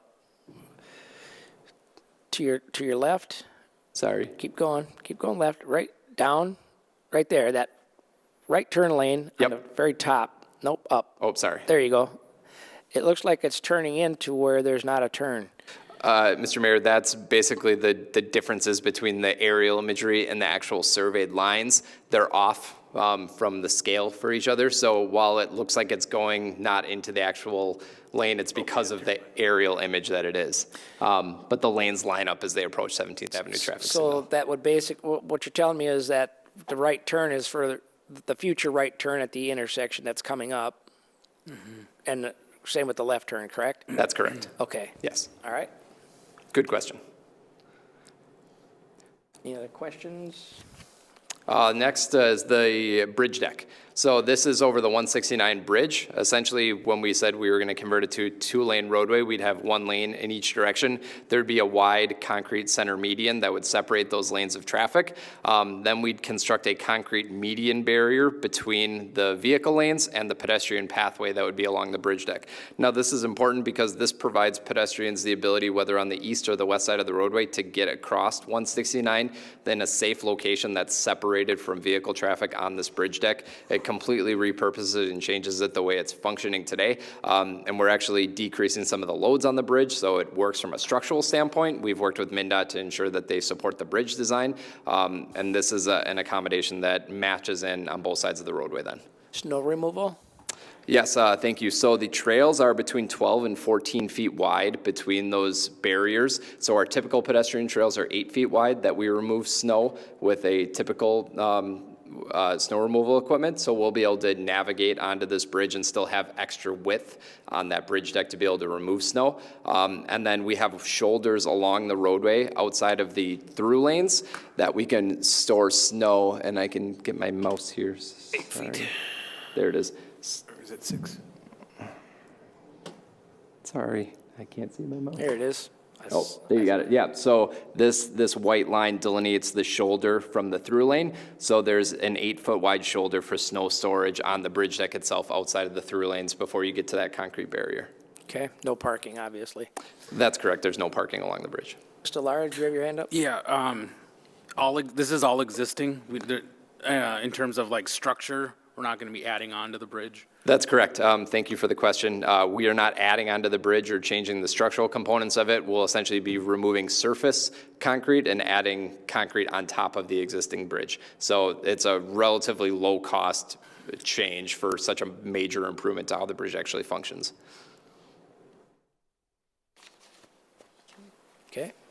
Moving north, the bridge now is on the left side of your screen. This is the 169 north ramp, and it also is the entrance into Tapa Park. So again, a single lane roundabout with trails along both sides of the roadway. The blue box you see is the stormwater management basin. That will be an infiltration basin, so it'll be dry the majority of the year, and water will infiltrate through the soils. The trails will provide connectivity into Tapa Park. And also you can see the Hy-Vee drive entrance maintains that right in, right out as it functions today. It's just in a little bit of a different configuration than where it's constructed kind of as an off-ramp lane into Hy-Vee. Mr. Jordan, is there a barrier between the right in, right out lanes right there? So on the right side where Hy-Vee is, are you talking about? Yes. Yes, so that is a, Actually, move your pointer down. So if you're right there. there's no like pork chop island, if that's what you would. No, I'm looking between the two arrows. Oh, sorry, that's just a striped lane. So that would delineate people coming in and leaving Hy-Vee. Okay. I'll get into the importance of this when we talk about the roundabout to the north. But again, talking about those future improvements that could be accommodated with this intersection, essentially you'd have volumes coming from southbound 169, where we'd add an additional lane shown in black here. That would be able to have a right turn lane off onto Marystown Road northbound. And the other improvement would be, again, a second circulating southbound lane that would navigate the roundabout. So these would be improvements that we could build relatively easy. We've set the trails in the locations where we wouldn't need to remove trails. It would essentially be pulling back medians on the roadway to accommodate it. And again, that would only be if it's justified 20 years from now, where the volumes increase to a point above what we're expecting. So looking at going further north, this is the Veerling Drive, Adams Street intersection. This is a single lane roundabout. What's important here, and a good opportunity for some of the issues that we see at Hy-Vee, is that maintaining this right in, right out, the roundabout allows vehicles leaving Hy-Vee to circulate the roundabout and head back south to 169. That's where the majority of traffic is going from Hy-Vee. Today we have safety issues because the median essentially ends about 100 feet north of the Hy-Vee drive, where we have people leaving Hy-Vee and making an illegal U-turn movement back to 169. The always stop doesn't lend itself to be able to have people accessing 169. So this improvement is a major upgrade from the issues that we're seeing today, and is going to improve safety and really provide good circulation for the corridor. Again, single lanes at this roundabout. The only distinction here is we don't expect volumes ever to need more than a single lane in each direction, so we're setting this up to only function as a single lane roundabout in the future, and then provides connectivity back into the roadway to the north on Adams Street. Good question. Yes. There is a fire station over there. Do we have the similar warning in the roundabout like we have over here at the other fire station? Yeah, thank you, Councilor Delaney. We certainly had those discussions. This fire station has good visibility to the intersection, whereas opposed to the Eagle Creek Veerling Drive intersection, you have the hill and the curve, so people can't see the fire trucks as they're screaming down the hill towards the intersection. So I don't believe that that same type of activation system is necessary in this area, but it's something that we are still discussing. Well, thank you. Mr. Jordan, I got a question. Do we put these plans before, like, the snow plowing people and the fire department, obviously, to make sure that they can get through all this? Yeah, thank you, Mr. Mayor. We have had extensive project meetings where we've met with our Public Works Department to talk about maintenance. We looked at width of the lanes navigating the roundabouts, so we set that up before we started design to make sure that it could be maintained appropriately. And we've also met with Chief Nelson to talk about fire station needs and access as well throughout the project. Okay. A little bit more into project funding. This hasn't been discussed as much to date. I talked about the two grants, the $3.7 million federal grant, the $1.4 million state grant. The other project funding comes from our storm drainage funds for the storm sewer and stormwater management improvements. That's $832,000. We've programmed $2.5 million in capital improvement funds. Essentially, that comes from our state aid disbursement. Because this is a state aid roadway, we're not using taxes. We're using the state aid allocation for that share of the project costs, for a total project cost of $8.4 million. And then I want to highlight again that over 61% of the overall project cost has come from outside funding sources. So we're not burdening taxpayers with these improvements, even though they are funding local improvements and providing a direct benefit to our community. Other people's money. We Right. get, what do we get, roughly 1.2 million per year from the state aid? We get about $2.2 million in our state aid allocation Per year? per year. So project schedule, spring of 2025 coming up here, hopefully. It won't be as cold. We're going to complete final design and permitting for the project. We expect to get project authorization and then bid the project in June, coming up in a few months here. We'd look to award a contract to a contractor in July of 2025, and then we'd start phase one construction between August and November of 2025 this year.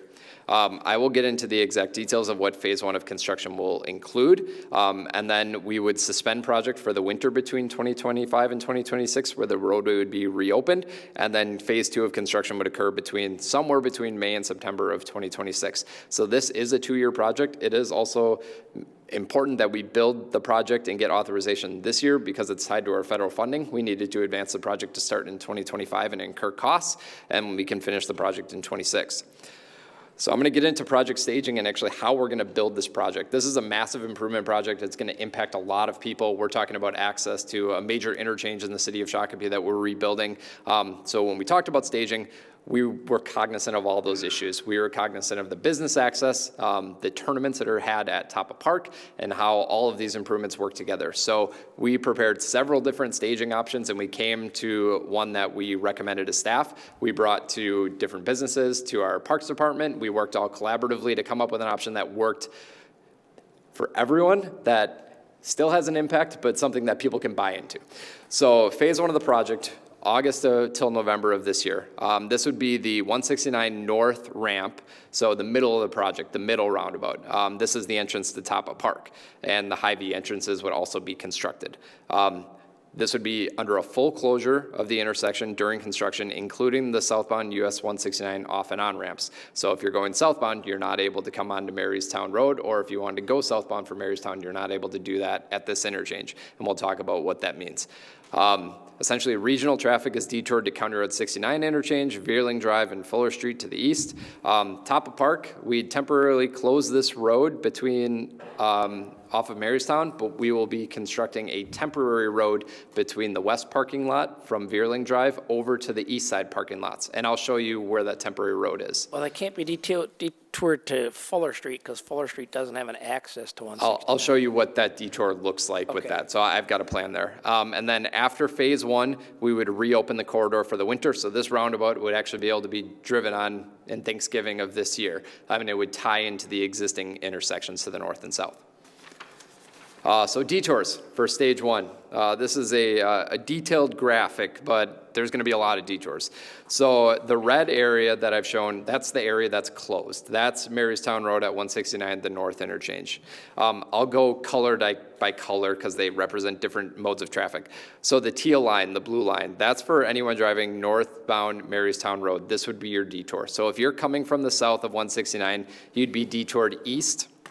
I'm going to grab my mouse here, sorry. East along 17th Avenue, or County Road 16, up Fuller Street, across 169, and that was the Fuller Street detour I talked about, and then west along Veerling Drive to get back to Adams Street. So that would be if you're driving from the south along Marystown Road. If you are driving from 169 from the south and you want to go northbound on Marystown, you'll be directed to get off at the 69 interchange north to Veerling Drive over to Adams Street as well. So essentially, if you're coming from the south on 169 or local traffic, you'll be detoured in different areas east or west of the project.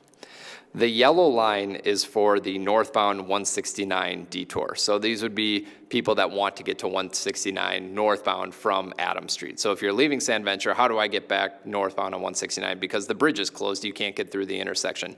So you'll be detoured west along Veerling Drive to the County Road 69 interchange and then back onto 169. The green line is the southbound US 169 detour. So if you wanted to go south into Mankato from Adams Street, you'll again be detoured along the same route on Veerling over to the County Road 69 interchange and west to 169. And the magenta line is for southbound Marystown Road detour. So if you're coming from Bloomington and you typically exit on Marystown Road and want to go south into our Highview Park neighborhood per se, you'll be detoured actually at Marshall Road further to the east and then along 17th Avenue to get to Marystown Road. So there'll be a lot of advanced warning and detour signs that that'll show people how to navigate to different directions.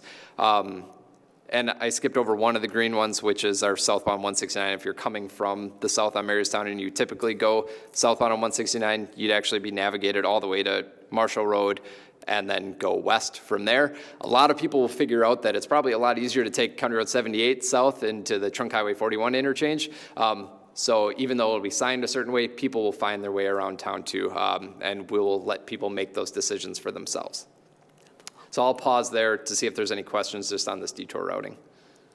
Looks like a lot of work. Good job. Next this is where we talked about that temporary road. So because the Top of Park Road from Marystown Road is going to be closed, we need to make sure that there's connections to the main parking lot because you won't be able to drive there from Marystown. So we're going to be constructing a temporary gravel road that will take you basically between the two fields and connect between the two parking lots. We're going to be relocating one of the fences for the outfield for one of the fields to make it a wide enough safe connection, and that will be then relocated back to its existing conditions after this. It's important to build this part of the project in 2025 because in the fall of 2026 there is a large tournament that's being held at Top of Park where this temporary road will be removed and the field will actually be put back in its current condition. We've had plenty of meetings with our Parks Department and different associations with this, and we're on board with this solution. This temporary road will be in place for both years of the project. We know that people will probably get used to this at some point for 2025, and we'll be able to keep that accommodation for 2026. Contractor is going to be responsible for maintaining the gravel road, so if it gets rutted up or there's divots in it or whatnot, the contractor is going to have to keep freshening that up. This will be the way to maintain complete access to the park through construction. All right, next stage, phase 2. This is the bigger one. So this is where we're going to be building both the 169 South intersection and the Veerling Drive intersection at the same time. A key component of this is that the middle intersection is open. So 169 will be accessible throughout this phase of the project, but only from the direction if you're coming from the north. So this will include both, again, full closures of the intersections. Regional traffic will be detoured to Trunk Highway 41, 17th Avenue, 10th Ave, a lot of different streets. And then the Top of Park access will be open from both sides. So you'll be able to use the roundabout to access Top of Park, but if people are coming from the south, we want to make sure that they can get off at County Road 69 and use the temporary road because they won't be able to use the Marystown Road interchange. So that temporary road is very important for both phases of construction. So again, in red, that's what's closed on Marystown Road and the 169 interchange ramps. If you're coming from the north, you'll be able to get off at Marystown and you'll be able to get to Hy-Vee. But if you wanted to get back to the north, you won't be able to because the red area is going to close your access to be able to get to northbound traffic. So I'm going to go again color by color to talk about the different detours. We'll start with green this time. That's the US 169 southbound detour. So if you're coming at Adams Street, we're going to have you detour along 10th Avenue to get to County Road 69 to the interchange to go south. The reason is we can't use Veerling because that intersection is closed for construction, and the rest of the neighborhood streets along those areas, we don't want to detour traffic because those streets have driveways. They function more as residential streets as opposed to 10th Ave, which is still a collector roadway. The next is teal. That's our northbound Marystown detour. Again, we'll detour you along 17th Avenue to Fuller Street. Again, the challenge is Veerling is closed at this intersection, so you'll be detoured all the way north to 10th Avenue and then back to Adams Street. So a much larger detour because you have to go quite a ways out of your way because there's no other connecting street because of Sand Venture and other areas that aren't developed. And then again, for the northbound detour, if you're coming from the south on 169, you'll get off at County Road 69 up to 10th Avenue to Adams Street. Next is magenta, southbound Marystown Road detour. We'll get you off at Marshall Road to 17th Avenue to Marystown. That's the same as phase one. And then yellow is the northbound 169 detour. If you want to go north on 169, you'll use 17th Avenue to Marshall Road interchange and continue to go north.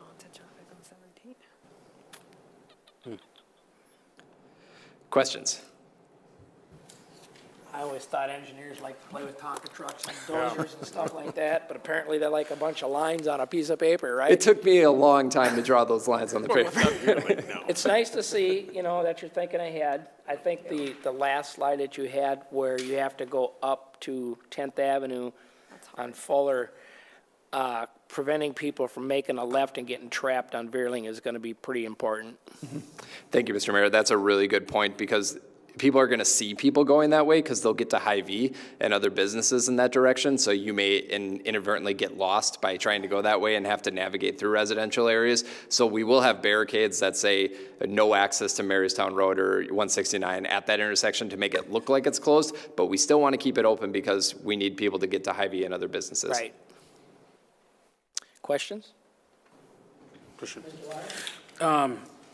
I saw that July 2024, you had a open house with 50 attendees. What kind of feedback did they provide on this? Yeah, great question. There was a lot of support for the project. It was pretty clear that there are safety issues and people know that improvements are needed along the area. When we talked about roundabouts, there's people that like roundabouts and there's people that don't like roundabouts. We can't really fix that other than addressing the concerns that, hey, these are single lane roundabouts. They're not larger roundabouts that you may be used to where it creates more confusion. These are areas that you have smaller circulations to navigate. They're better accommodating for pedestrians.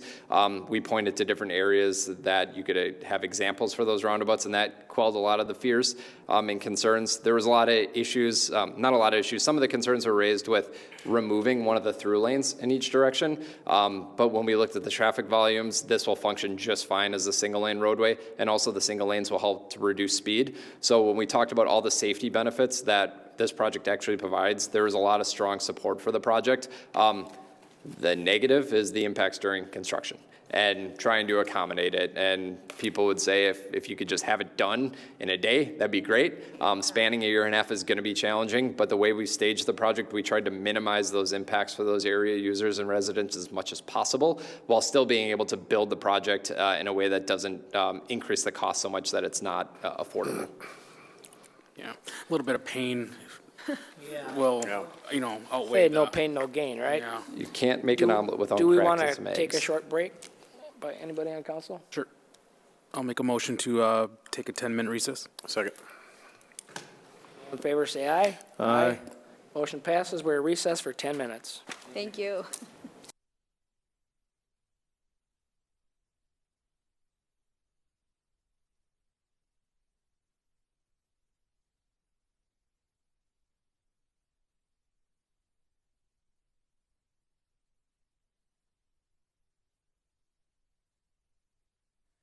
let's reconvene the city council.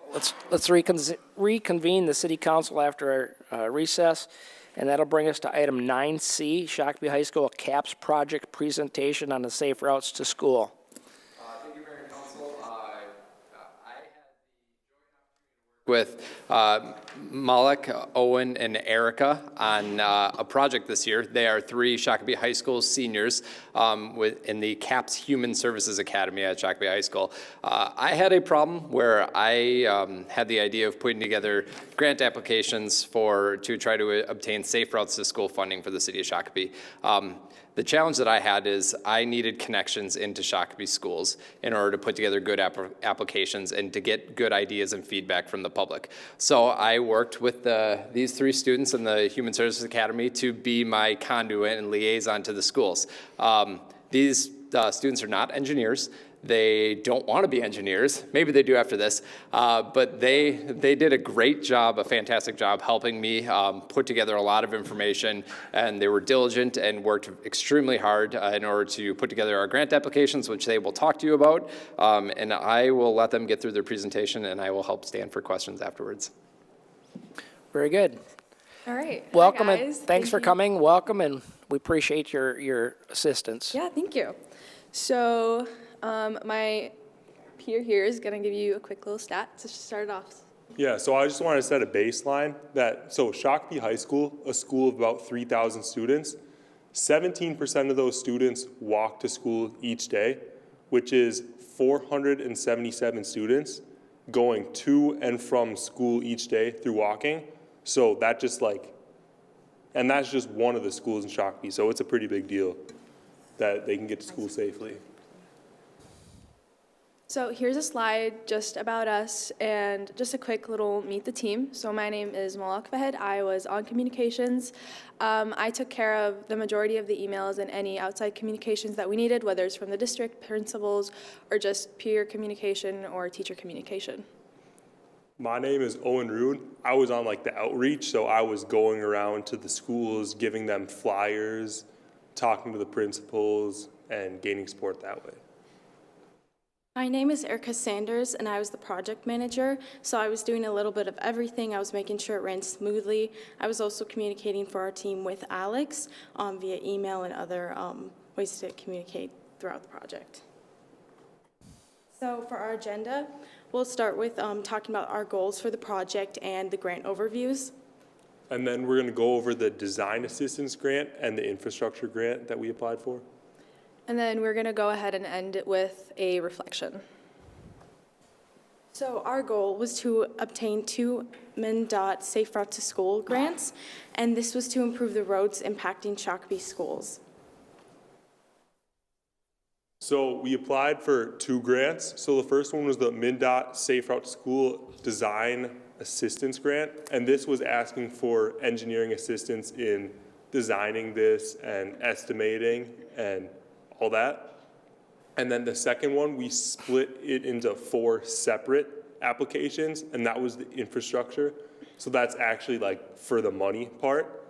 And we split it into 4 schools where we saw that there was something that was impacting the safety of the students getting to and from school.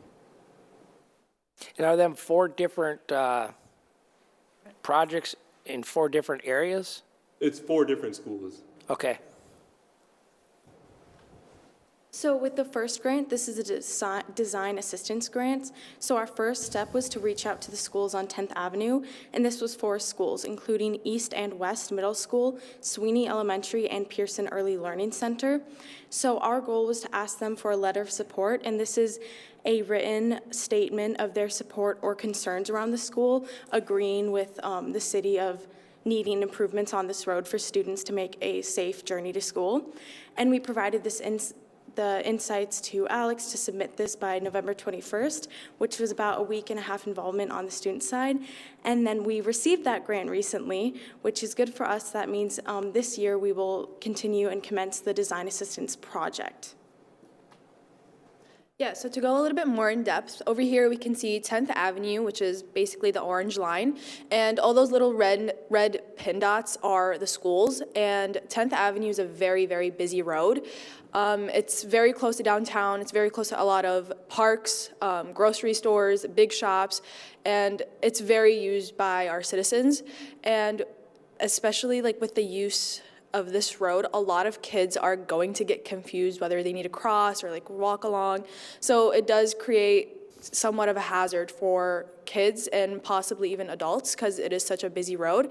And also because of the ages of these kids, we can't always rely on them to know when is the right time for them to cross, and unfortunately we also can't rely on drivers. So this is an example of a proposed idea to change the road. This is showing by West. So first there was an option to have just a one lane each way, and this would create a wider shoulder for the road so that when buses are doing pickup and drop off, there will be more area for students when they're crossing at a crosswalk to be able to see the incoming traffic. And another option is with 3 lanes, so the middle left turning lane, one still going each way. And this still gives a bigger shoulder than the 2 lanes each way we currently have. But then this also means that at crosswalks, that left turn lane is a safe area for students to stop in case it is too steady each way and they need to take a break in between crossing the road, and often just to check again, and that's another safe option. So for those of you who don't know, grants are kind of like, it's like a test. So there's different points for different categories. And we focused on the outreach category because that's what we could do the best. So we had to find a way to get data, like feedback. So we created a survey. And we had sent those surveys out to the families and students by going and delivering flyers to the offices and talking to the principals. And then once we got that feedback, we developed those 4 individual grants, and we compiled the data and sent it to Alex, and he submitted it on the 17th. So we all know it's kind of hard to collect information from people who don't really know the kind of overalls of the project. So therefore, as Owen previously stated, we created a survey, and we also received feedback and demographics from that survey, which helped us a lot. And we also asked for data from the district. It's basically like just the amount of students that are in the school, the percentage of the students that walk, bike, bus, etc. And we also made a social media post on the Shakopee Human Services CAPS Instagram account, and we also made a PA announcement to Shakopee high schoolers. So with our survey findings, we received almost 300 responses. One thing to note about this, though, is that 95% of the survey findings were from 3 schools. Luckily, 2 of those are 2 that we will use in our applications and that need these improvements. But we did not have even responses as we'd like.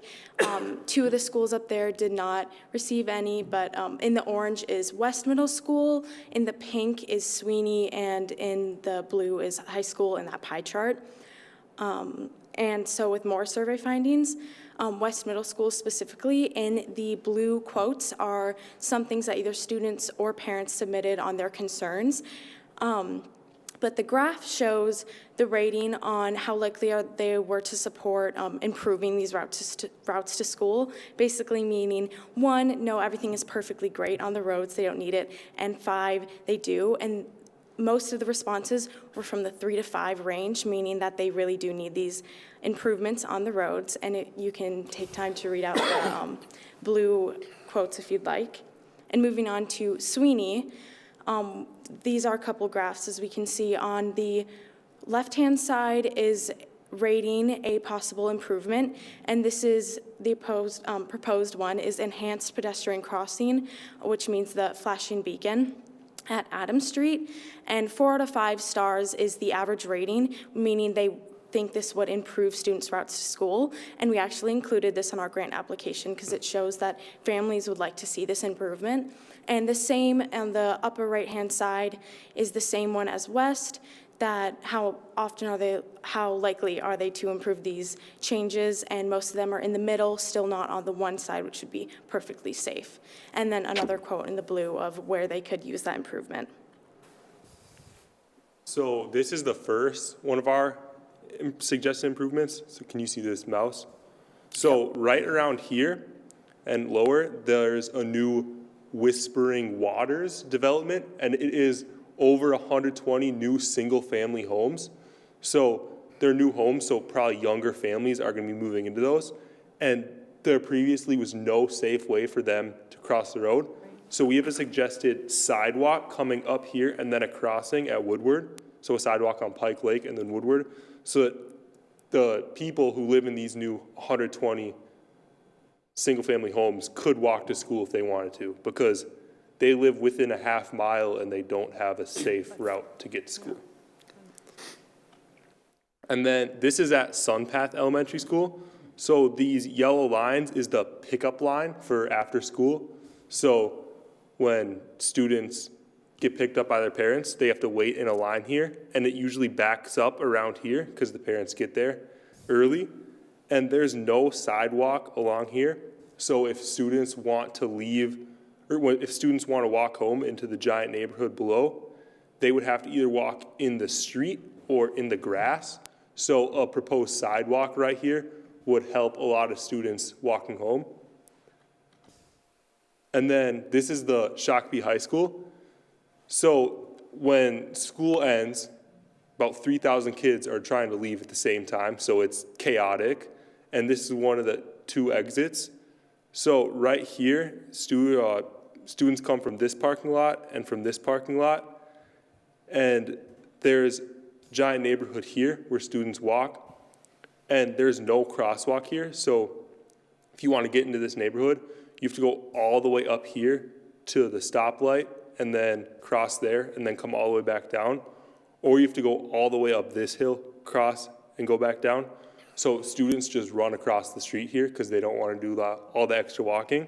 So putting a crosswalk there so they could safely cross the street there if they're going to do it anyways. Let me ask a question, and this might be for staff. Do we have the school speed zones in this area also? When kids are present? All children are present. Thank you, Mr. Mayor. Yes, there is a school zone speed limit on Kepper. Okay. Okay, and that brings us to our fourth one, and that is Sweeney. So you see a similar thing as Sunpath with the pickup line here. So there's cars lining up here. And Adams Street is a fairly busy road. So these cars are lining up and students are crossing the road at 11th and Adams. And there is currently a crosswalk there, but it's very faded. And so this suggestion would, or this improvement would need to add a RRFB crosswalk so that students can like hit the button and then the lights will flash so that they can cross the street there safely. But no roundabout there. It would be like the one on Marshall Road. And then It'd be like Marshall Road where you push the button and you get the light. The county added a few of them, I think, at one point. Mr. Mayor, not exactly like that one. Think the ones on 17th Avenue, but instead of the overhead mast arm signs, these would be post-mounted Okay. signs. Okay. So then we sent out the survey, and Sweeney was one of the schools that responded a lot. And these are two quotes from people in the short response. They said that the Clay Street crossing is unsafe, that it's very faded, and that someone suggested that a sidewalk on the north end of 10th Avenue would be beneficial, but that orange mark right there, that's the women's prison. So putting a sidewalk for elementary schoolers to walk to school right next to the women's prison would probably not be a great idea. So the Clay Street sidewalk could be a future project that would be very beneficial to the students of Sweeney. Now, as previously stated, we wanted to collect information from the citizens, the families, and the students just to help us get an idea of what we needed to do and what they're demanding for. So we were I'll explain this a little bit later further on in the presentation, but we also created a flyer to put around the high school and also in the offices of the elementary schools. And we asked also the receptionists at those offices to point this out to parents that are coming in, picking up their kids or whatever they're there for. And we found this to be very beneficial because I have seen multiple parents walk out with the flyer in hand, so I knew that this was a very good use of our time to create this and go through and actually ask the receptionist to put this out. And basically what the flyer had was just a simple QR code of the survey. Parents could scan and go. There's also an email on there just in case they had any additional questions. And we also gave them a summary of the project and what we were looking for. And a lot of people filled it out. And thankfully, I'd like to say that we were clear enough in our survey that we didn't receive any emails. So I'll take that as a good sign. So unfortunately, we did have a few setbacks and challenges within our journey, and one of them was the distribution of the survey, which Erica will tap in a little bit later. But we did have some issues with communication and just sending out the survey, which we problem solved with the flyer, and thankfully it worked out pretty well, and we did, as of today, have around 300 responses.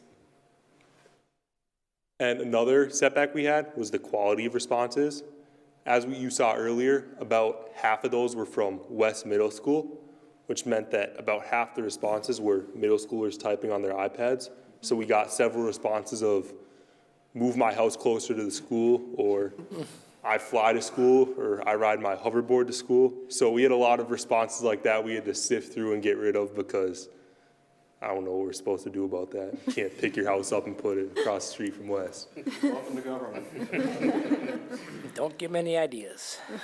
So picking back up on the distribution of the survey, equal responses from all schools was a setback that we wanted.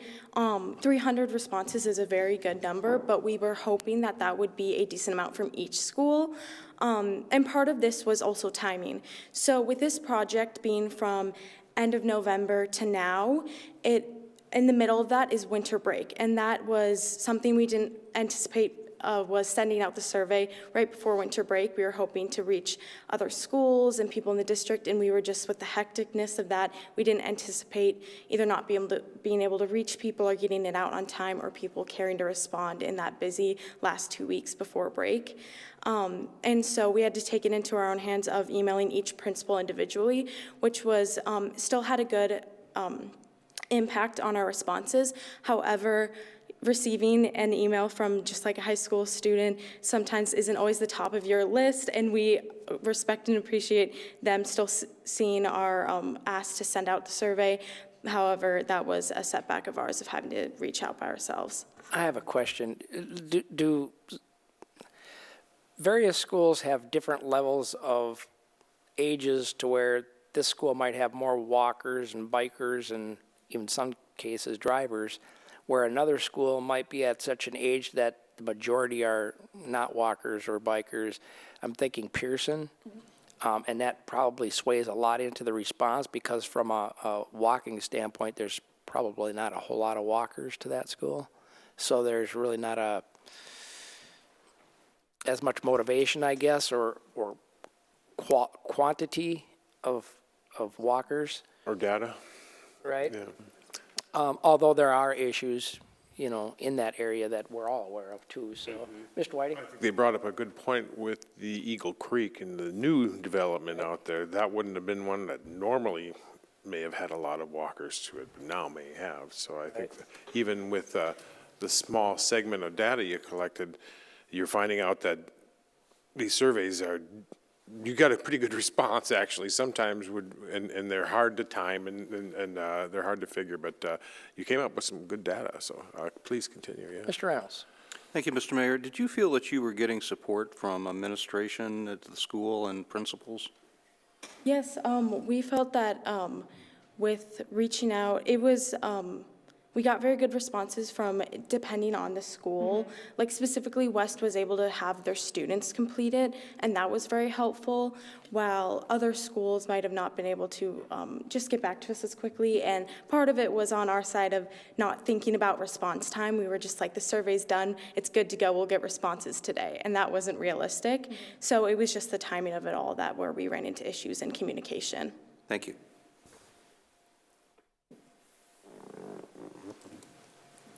So to recap, so our first thing that we had to do was gain letters of support from the principals. That was for the first grant.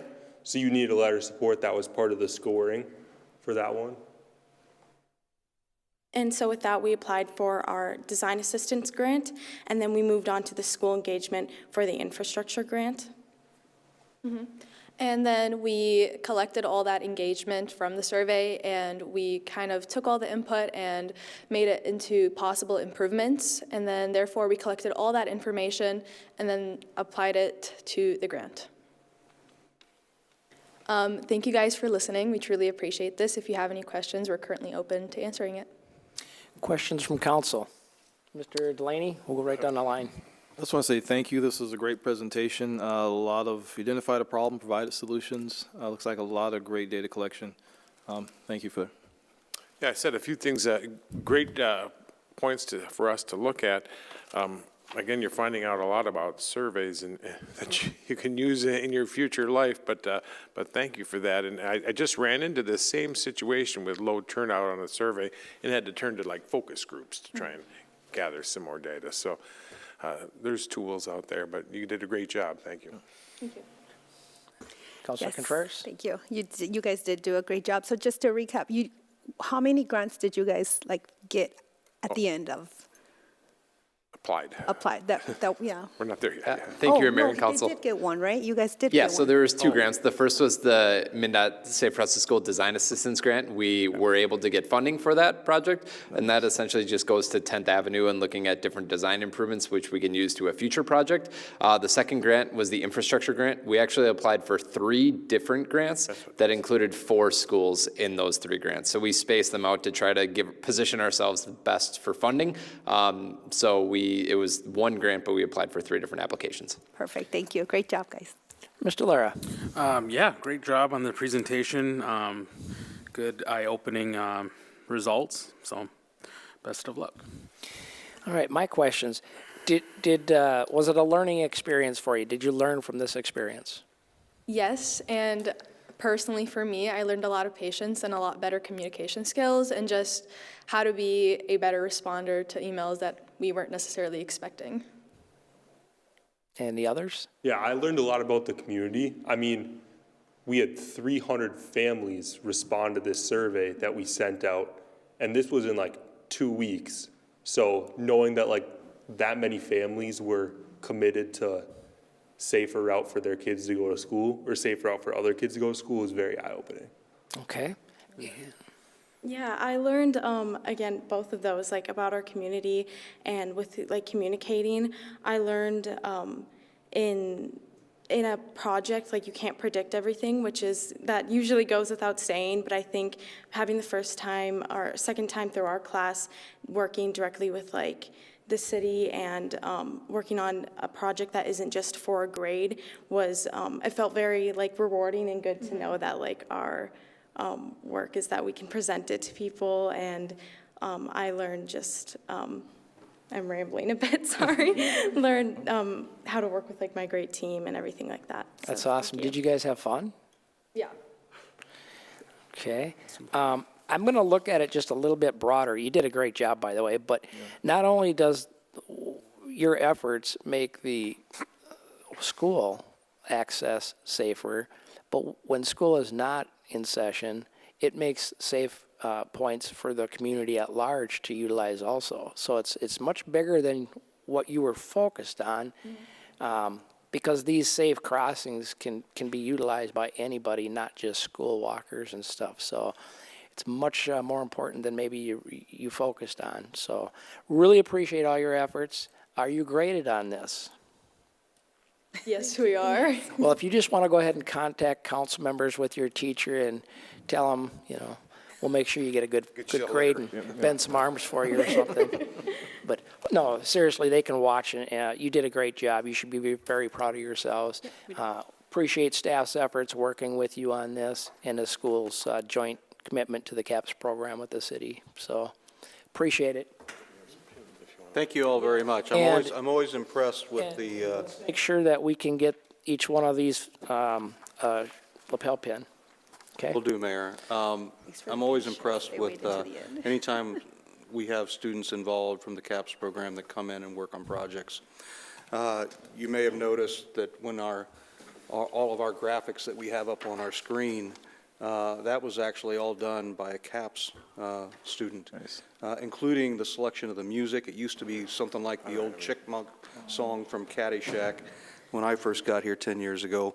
But that, that would have cost the city $30,000 if we were to do that, because I looked at it. And what you be able to present here is not only saving us money, tax dollars, but more importantly, you actually are going to make this community better.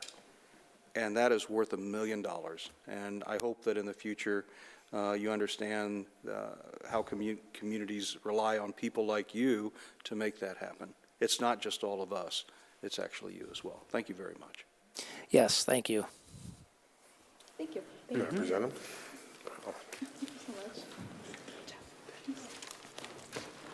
them? Token for all your hard work, but no paycheck.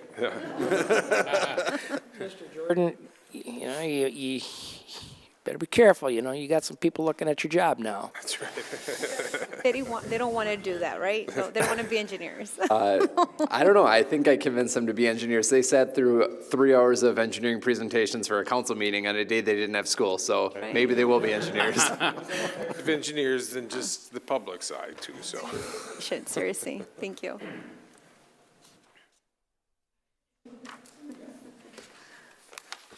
Item 9D, Comprehensive Plan Text Amendment, Figure 413, Plan Land Use Overview 2040 Comp Plan. Mr. Kursky, whenever you're ready.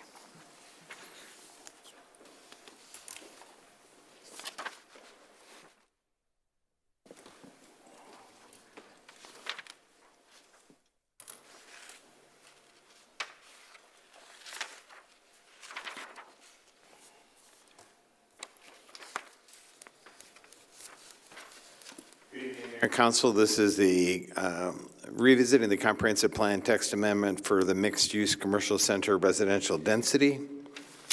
So again, background, 2040 comprehensive plan includes future land use classifications to guide the broad pattern of land use. Figure 4.13, the plan land use overview lists each land use.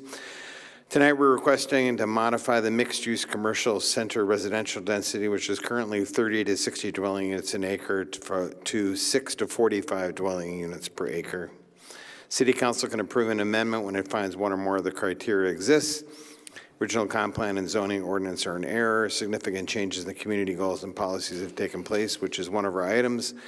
And also, the comprehensive plan requires another provision, which is to meet Shakopee market realities. So again, these are the areas in the comprehensive plan. So this isn't zoning, this is just land use designations that would be affected, circled in red.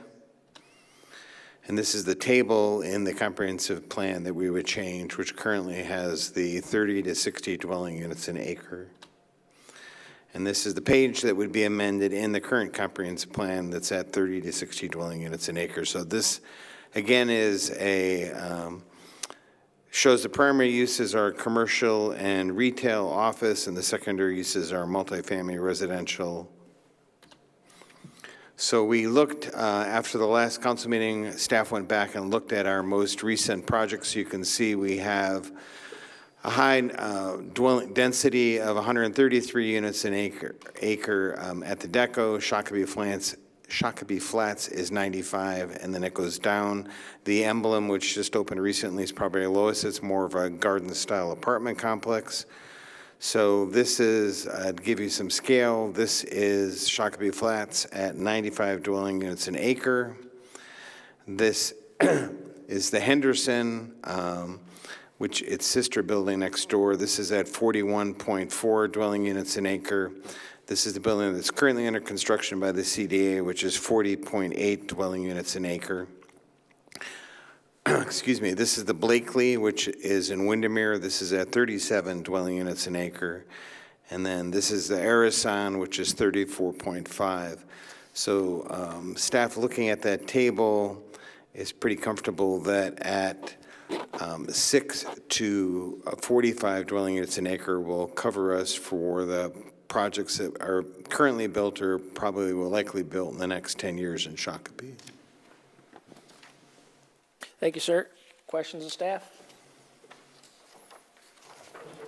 Yeah, we've discussed this recently, and there was some number changes, I think, from what we had looked at in the past time when this came up.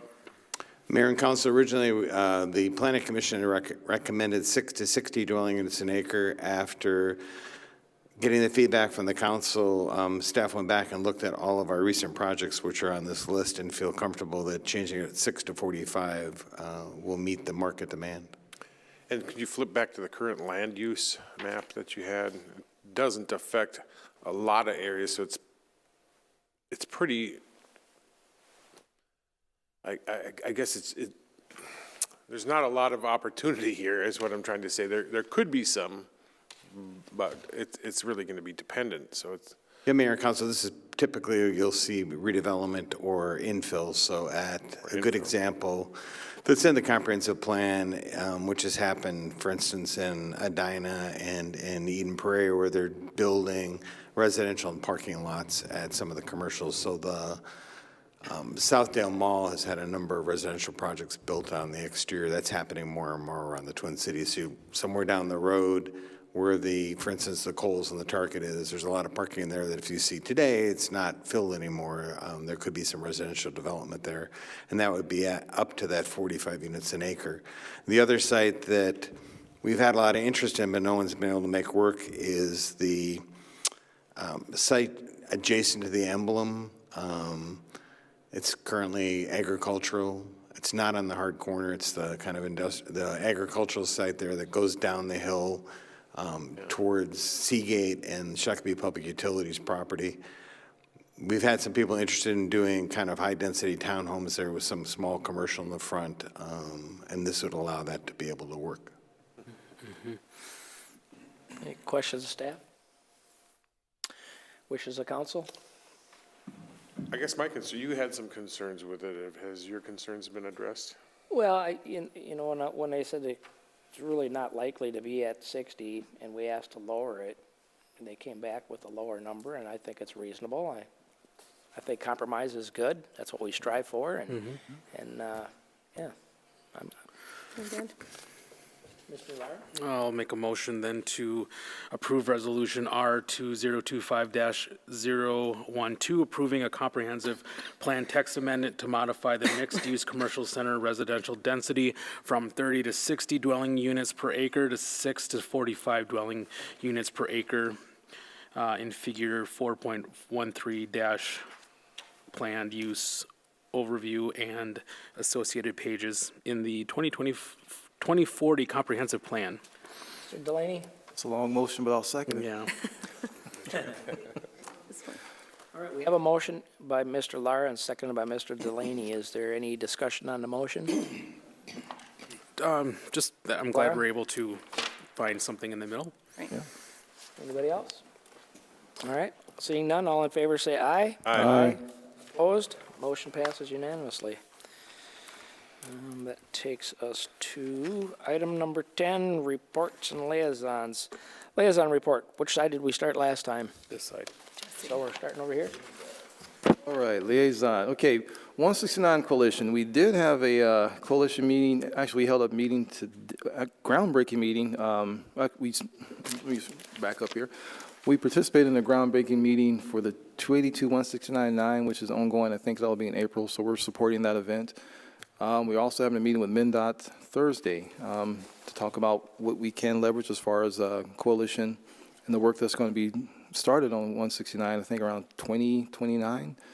As far as Buck, we had no meeting, no activities. I want to bring up Hockey Day Minnesota. Hockey Day Minnesota. It's not too late to volunteer. Great event for the city. I did volunteer. You'll probably see me in a vest walking around Friday. But again, go to the website. This should be a great event, good time. And I want to thank Councilor Whiting. As far as MVTA, Benedictine is getting a presentation from MVTA for their micro transit in March. So thanks for the information. They're excited to hear that. That's it. Thank you. Thank you, Counselor. Mr. Whiting? Great segue. I want to make sure everybody's got that MVTA Connect app on their phone. We have basically door-to-door service here in Shakopee at a low rate, so you can use that to get around town, get your shopping done, and $3 get you where you need to be. Pretty cool stuff. Also, skiers get to Buck Hill now. You know, get on the bus, get out to the Burnsville Transit Station. We got hourly trips to Buck Hill going out there. So, again, I mentioned Shakopee Connect.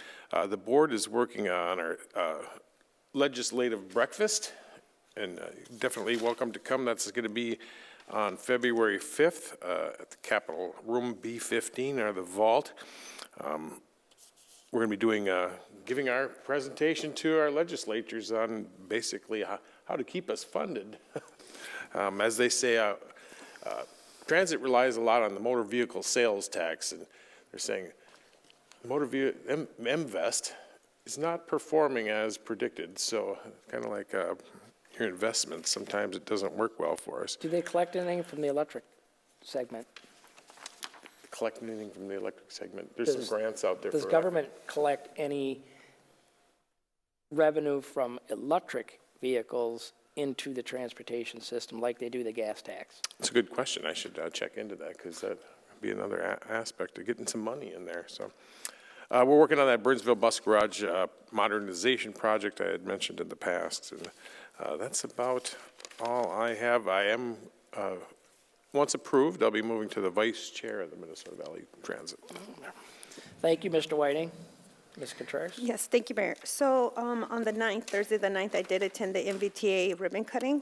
Thank you, Jay and Mayor, for being out there and talking in behalf of the city. Great job. On the 10th, I attended the scale meeting.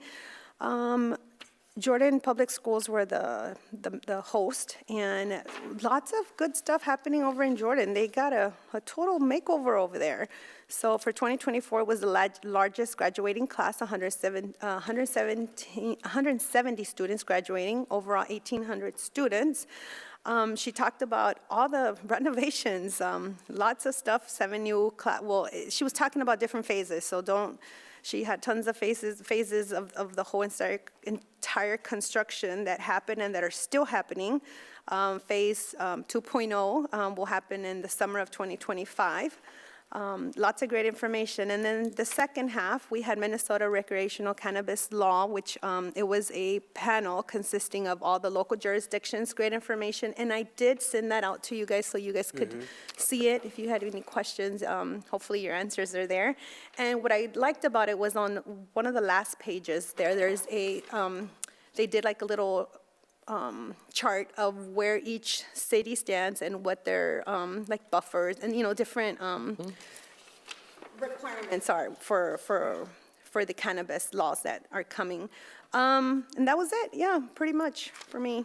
That was good information. Appreciate you sharing it out. Of course, thank you. Some surprising information actually in that too. I was surprised to see the potency going up so quick, so fast, and my understanding is it's the state's responsibility to make sure that they have that under control.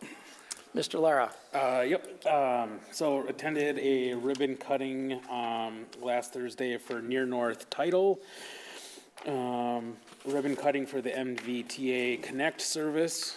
And we had a Main Street meeting where they were primarily discussing different marketing tactics for downtown. And they were talking about the events for 2025, which they already came up with that schedule. So that's exciting to see that already taking place. No bands yet, though. That's What's coming the schedule for?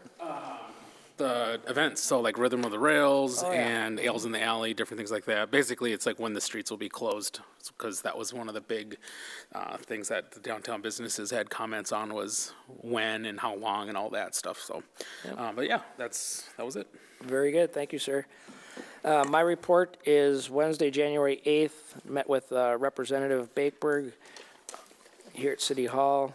Thursday, January 9th, I attended the MBTA ribbon cutting for the microtransit, and that's when I learned Councilor Whiting's potentially going to be a vice chair, is correct? The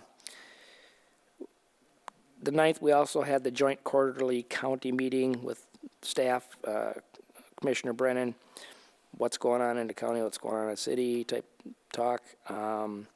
Met with Senator Pratt and Bakeberg at the library on the night of January 9th. January 14th was the ribbon cutting at near North Title, and apparently they do a lot more than just titles, which was pretty interesting. We talked about abstracts, which goes back into some history of properties, and which is kind of a cool thing. 14th, they also met with Congresswoman Craig's office, Mr. Reynolds and myself here at City Hall.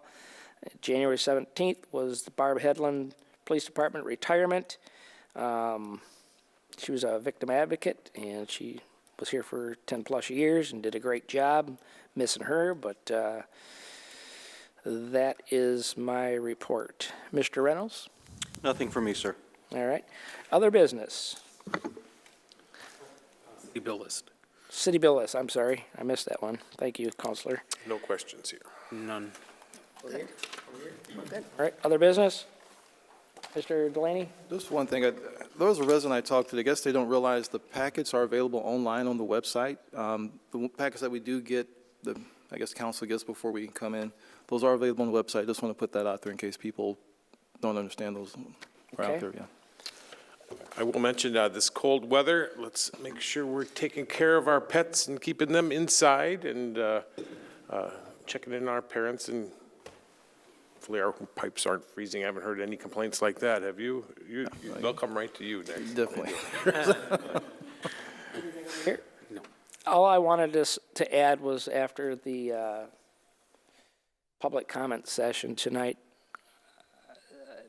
I can't imagine anybody disagreeing on this council. I have absolute, complete trust and confidence in the Shakopee Police Department's function. Their policing concepts, community policing, their respect approach, and they do a great job. So, there is always that one-off case where there's things that are above and beyond that, whether a civil issue or whatever, but I have full faith and confidence in the Shakopee Police Department, and I'm sure you all do too, so. Yes. All right, with that being said, what's the wishes of council? Okay, I make a motion to adjourn to February 4th, 2025 at 7 p.m. Second. Somebody. Councilor Whiting? I'll take it. All right. You're good. Motion by Mr. Lara. Discussion on the motion? Discussion? Nope. Seeing none, all in favor, say aye. Aye. Opposed?